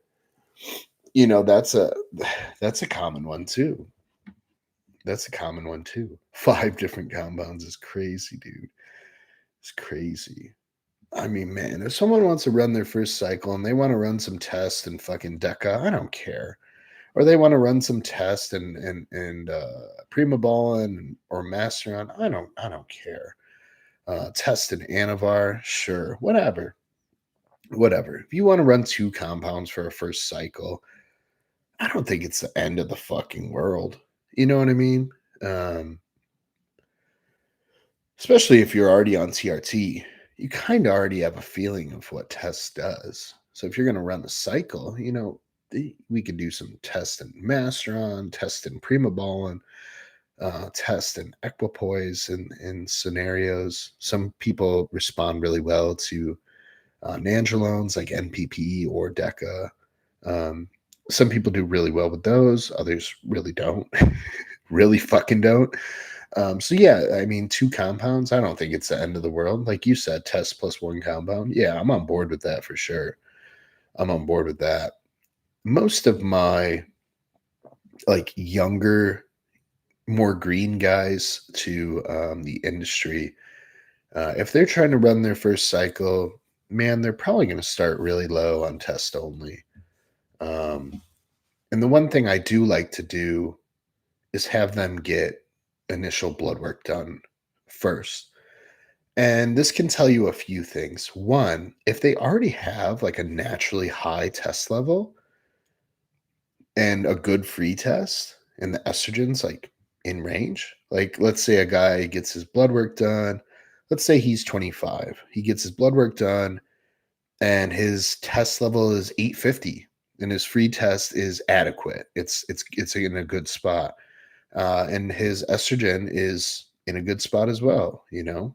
Um, what I would actually recommend for that person is probably starting a bit higher, because they're not going to notice 150, 180 milligrams of test. They're already making that with their fucking balls. You know what I mean? They're already they're already like doing pretty good on their natural shit. So if someone actually wants to feel something and their initial starting blood work is like 850 tests, man, I mean, I wouldn't be surprised if I start them at 300, 350. Um, so they actually feel a response from what they're taking. Otherwise, they're just shutting their natural levels down for just like what, a little extra and probably less. So and then the opposing situation would be if someone comes to me and their levels are dog ass low,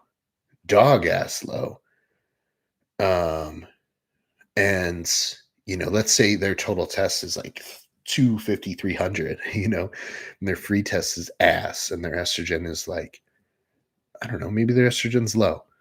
Um, I would probably start them lower. Ironic as that sounds, I would like to get them on like, I don't know, maybe start them at 200 tests. Maybe that brings them up to fucking 1,200, right? And or 1,000, and then whatever the free test does, because we all know that is not like linear, and people respond different. But if someone goes from a 200 total test to a 1,200, that's 6x, guys. Tell me they're not gonna fucking feel dope, you know? So, and that's off 200 milligrams of test. That ain't shit, you know? So that's kind of how I dictate where a first cycle is going to start. Um, is just kind of based off their initial natural blood work. Um,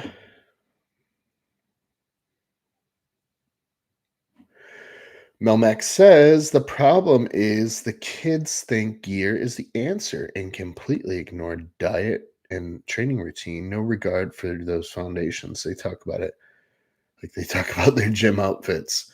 Um, yeah, yeah, I don't disagree. And the problem is if you never know how to train or eat, the only answer to all your problems, the only answer you'll ever have is just up the dose, up the dose, up the dose, up the dose. You're never going to have any other strategies because you never learned them. You never learned them. You never knew how to grow muscle without drugs. Um, so then when you run into a fucking problem or a plateau, the only answer, the only lever you ever have now, from now on, is just up the dose. And it's like, well, if you would have fucking actually learned how to train and learned about training and learned about nutrition and learned about sleep and how important it is, then you would have more levers to pull than just up the dose because you can only just up the dose for so fucking long before it's just not uh, an adequate lever to keep tugging on anymore, unless you like dialysis. Fitfield's, which blood markers, in your opinion, are the most important to keep in check? All of them, bro. All of them. Fucking all of them. No. Let's start before blood markers. I think blood pressure is hugely, hugely easy to control and so easy to monitor and also so incredibly dangerous when it stays elevated for a long time. So I think blood pressure is number one. Um, and then from there, I would say something as simple as blood sugar. Just making sure blood sugar is not all over the fucking place. Two ways to really fuck up your health, like in a hurry, is bad blood pressure, bad blood sugar, A1C, all those numbers, fasted insulin. Fucking those up, those are going to ruin your health in a hurry, in a hurry, not slowly over time. They're going to fuck your health up now, right now. Immediate issues with blood pressure and blood sugar issues. Um, Cardiac events, kidney damage, insulin resistance, number one ways to fuck your life up. Those are the number one ways to fuck your life up, right? So, any blood markers affecting the kidneys, the insulin sensitivity in any way, shape, or form, those are all going to be vital. Statin C, very vital. GGT for the liver, it's not like something I just like obsess over, but yeah, it's important. Triglycerides, um, lipids to a point, but you need to get a lipid panel that gives us more in-depth info, such as the size of the particle or the density of the particles, ApoB, ApoA, things like that are important. And then you can get fractionized lipid panels, which tell you even more in depth about the particles of the cholesterol, how damaging they are, etc. Um, so those are like just a few things right off the bat that can really improve your health. Just focusing on those things: blood pressure, blood glucose, or insulin sensitivity, A1C. They all kind of work together. Fasted insulin, all very very important. And the kidney cystatin C is a huge one to watch. Red blood cell count to a point, it can get excessive. So you do need to keep an eye on that. Um, you know, Resting heart rate, nocturnal while you're sleeping is the most important style of resting heart rate. Because people will be like, my resting heart rate is 75. And I'm like, while you're sleeping or while you're sitting at your work desk? Oh, well, I'm sitting at work. What do you do for a living? I'm a day trader. Like, yeah, bro, my fucking resting heart rate would be 95 if that's how I survived. If that's how if that's what I relied on to pay my bills is day trading. Yeah, my fucking resting heart rate at work would be like 120, dude. You know? So yeah, those are all fit fields, those are all things to that are super easy to track. Super easy to track. And then blood markers. I mean, man, we have an entire write up on the chaseironsforum.com on what to look for in your blood work. Yeah, David hits it there. David said, "You are in the forum. Blood work 101, dude." Yeah. Yeah. Search blood work 101. We all worked on that together. And we put some time and effort into that about some big markers to touch on. But yeah, the basic big ones are going to be protect the heart, protect the kidneys. Blood pressure is going to protect both, right? Very easy to control the blood pressure and monitor the blood pressure. I think that's one of the biggest keys right there. Uh, Blue collar Dave in the house. Tommy, what's up, brother? Sorry, I didn't get much time to catch up with you at the Arnold, dude. My wife was on prep, only wanted to do so much walking. I totally get it. Don't blame her at all. Plus, she caught the cold. Of course she fucking did. Of course she did. Luckily, I got sick like 2 weeks before the Arnold. So I got ahead of the game.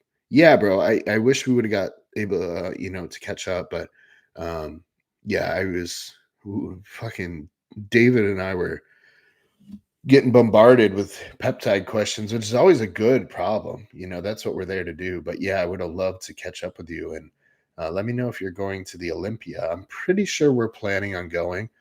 Um, a few logistical things that could perhaps get in the way of that. But we should know, you know, we should know in a few months if we're planning on going there. So let me know if you plan on going there, and hopefully we can find some time to hang. John says, just wanted to give you a public thank you for taking on my wife as a client. This is the longest period of time in 10 years that she hasn't eaten fast food. Marriage has been awesome since she feels overall healthier.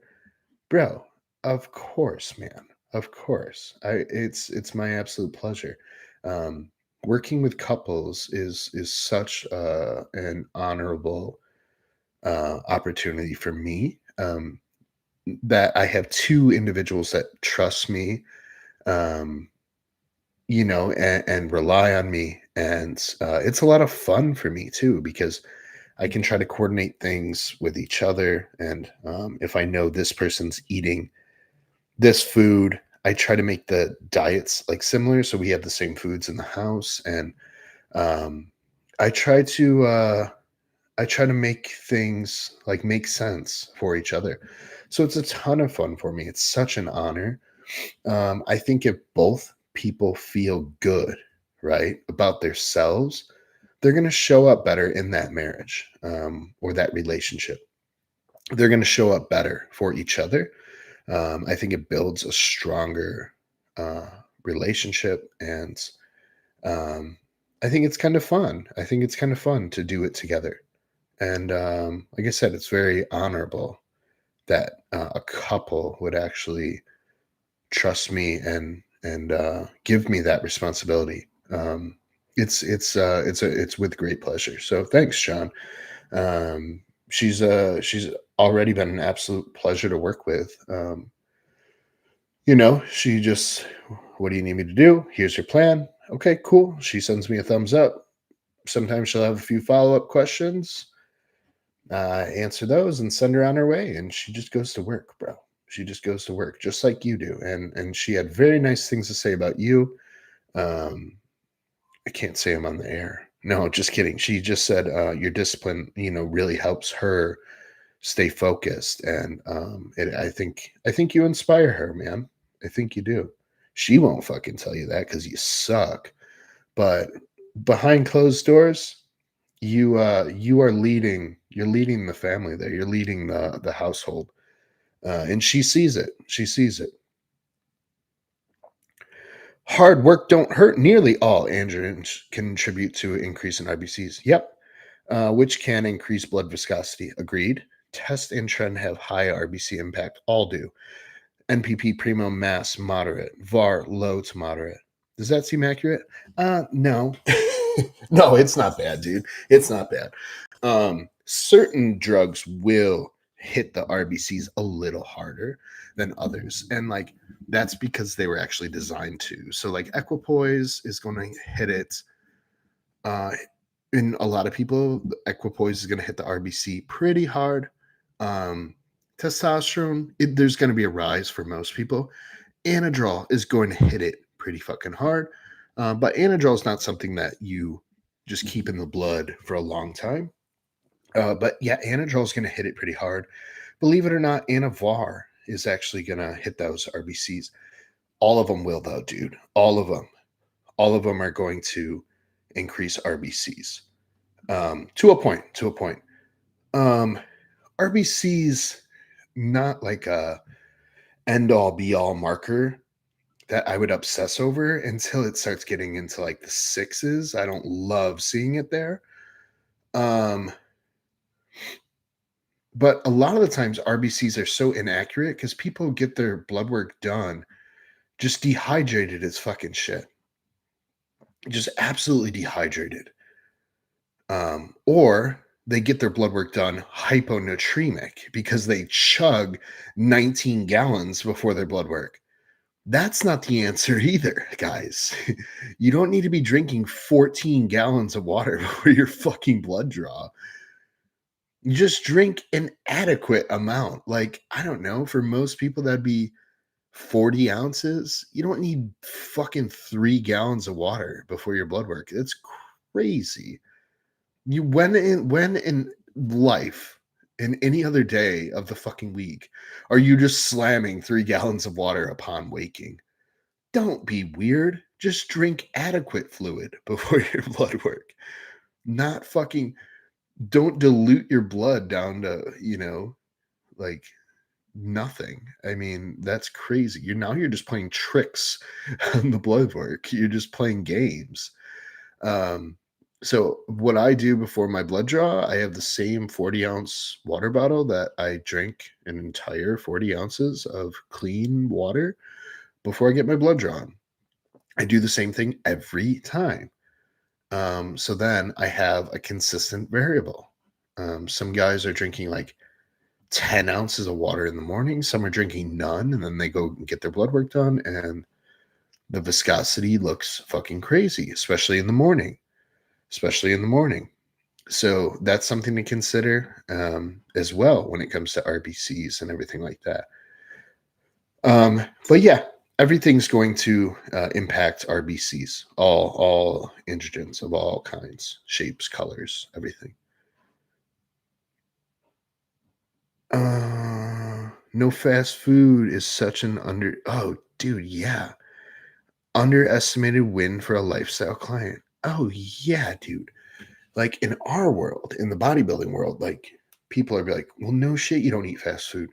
Guys, lifestyle people eat fast food all the time, especially when they're busy and they have careers. And I'm not making excuses for them or anything, but like, guys, like fast food is completely fucking normal outside of our little bubble that we live in.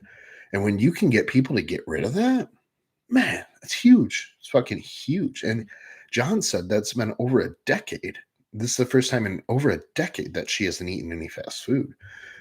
Guys, that's a huge win. It's a huge win. Things like eliminating soda or pop, depending on where you live, you will call it different things, but eliminating full sugar beverages is a huge win. And you guys are like, no shit, you don't drink fucking full sugar sodas or pops, whatever. I call it pop because I live in the Midwest. I'm from Chicago.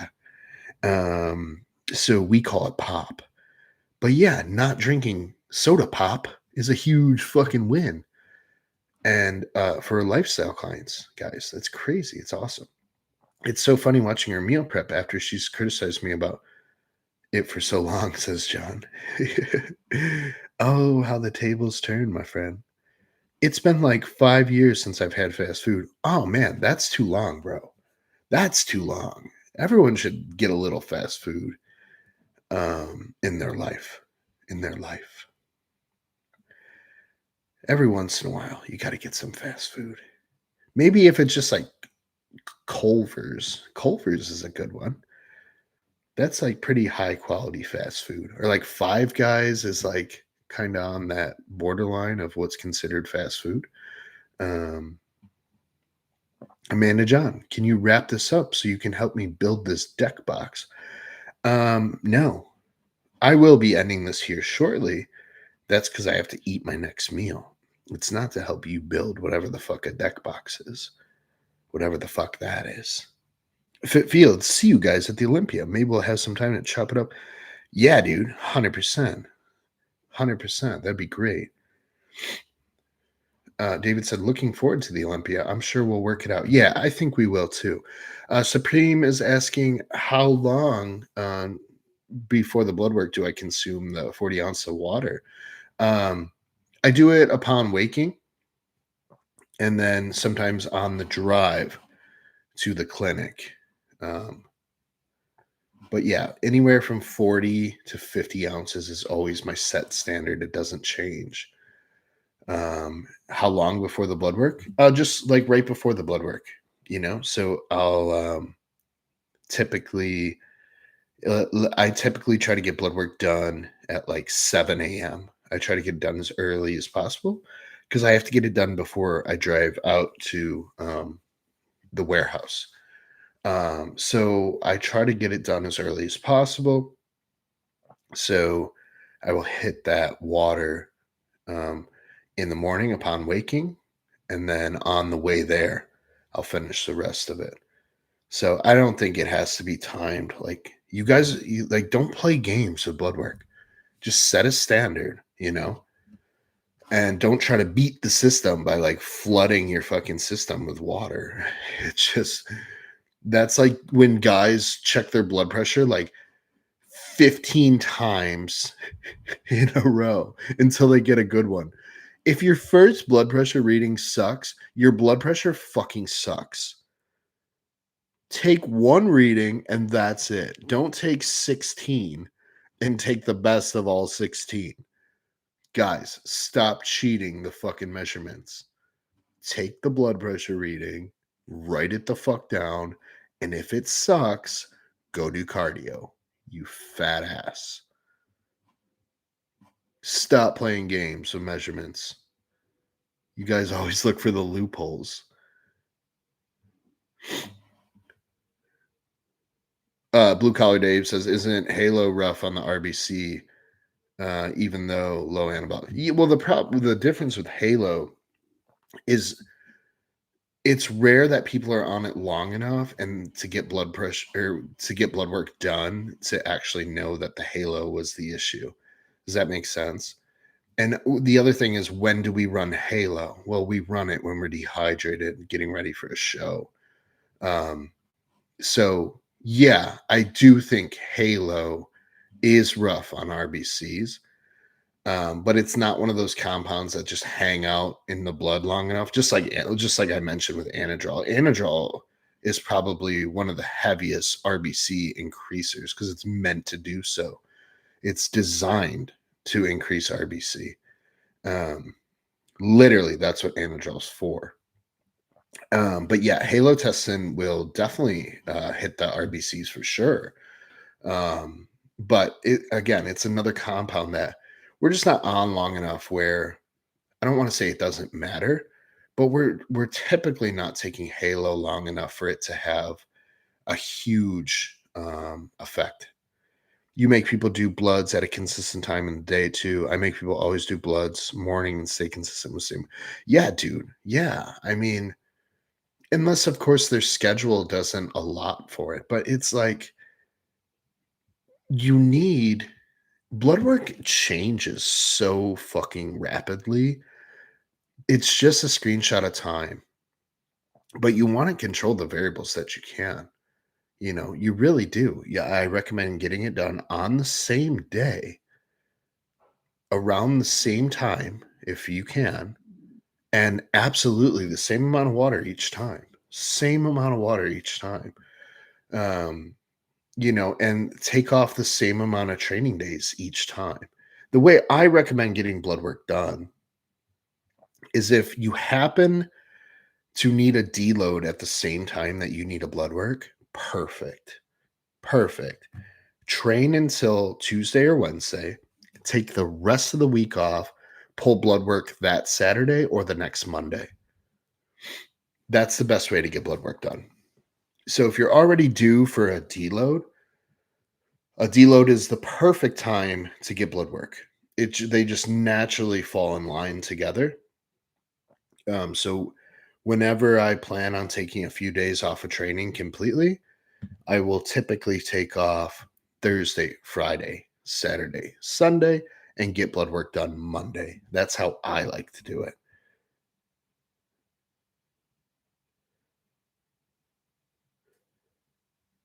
ChatGPT says EPO signaling is somewhat high with Halo as well.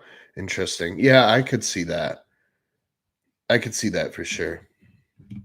DLC says ChatGPT for gear. No, Dave is adequate enough that he's not using ChatGPT for gear. He's just asking the mechanism of Halo testing. Um, he said, "No, I know. Yeah, you know who Dave is." Um, but yeah, otherwise, ChatGPT for gear is like asking Landon how much tests I should run. Yeah, because I'll be like 3 grams, and he'll just go, "Yeah, yeah."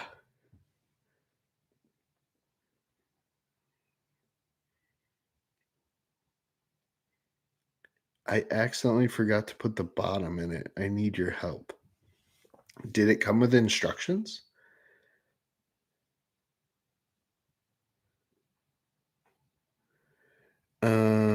I wanted to see the EPO signaling connection with Halo testing. Trust me, I don't rely on any AI for me. I've been learning this when we had to go to the library. Yeah, AI is useful sometimes, but it's just it will just lie to you and just agree with you and just yeah, it's finicky and people can get themselves in a lot of trouble with AI, especially especially if you're using it for other people's health, you know? Um,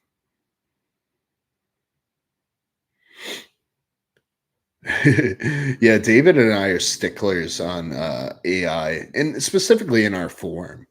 Um, Guys will like literally copy and paste verbatim what AI said, and we're just like, get the fuck out of here, bro. But using it as a tool, like what you did to know the mechanism of EPO signaling for Halo testing, like, I don't fucking know that. And I wouldn't know that unless I asked ChatGPT for sure. J Money said it can be good for supplementing timing. What are you talking about? It can be good for supplement timing. Oh, yeah, sure, whatever. It's good for some things. Yeah, I'm not saying that. I'm not saying that. It saves me time all the fucking time. Like, the I had this long list of supplements that I was using, and I copied and pasted into ChatGPT. I said, "Hey, just please organize this fucking list for me," because it was like, take this at this time, and take this at this time, and take this at this time, and so then what ChatGPT did was like, here's all your AM supplements, here's all your PM supplements, and like it switch the dosing and everything. It even organized them into brands and like it just made it look nice for me so I could copy and paste it back into my phone notes.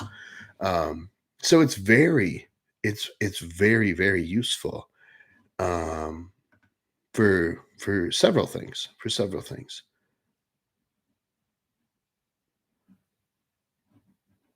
Scheduling. Oh, yeah, scheduling is a cool one. For scheduling for me, Excel. I suck at Excel spreadsheets. Yeah, that's a good one too. Yeah, you just use it like your little fucking personal assistant.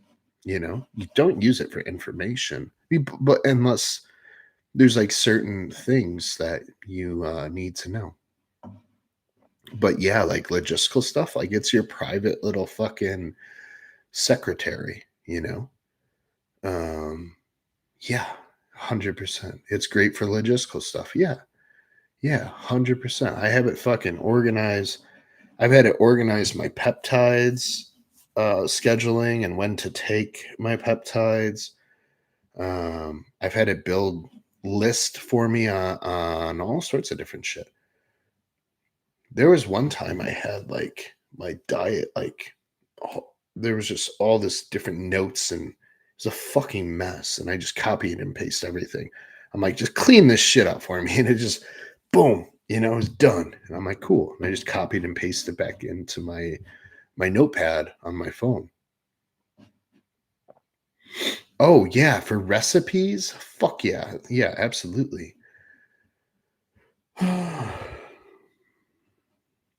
Think of AIs like using 3C3PO. The droid can give you information that would take hours to comb for. Yeah.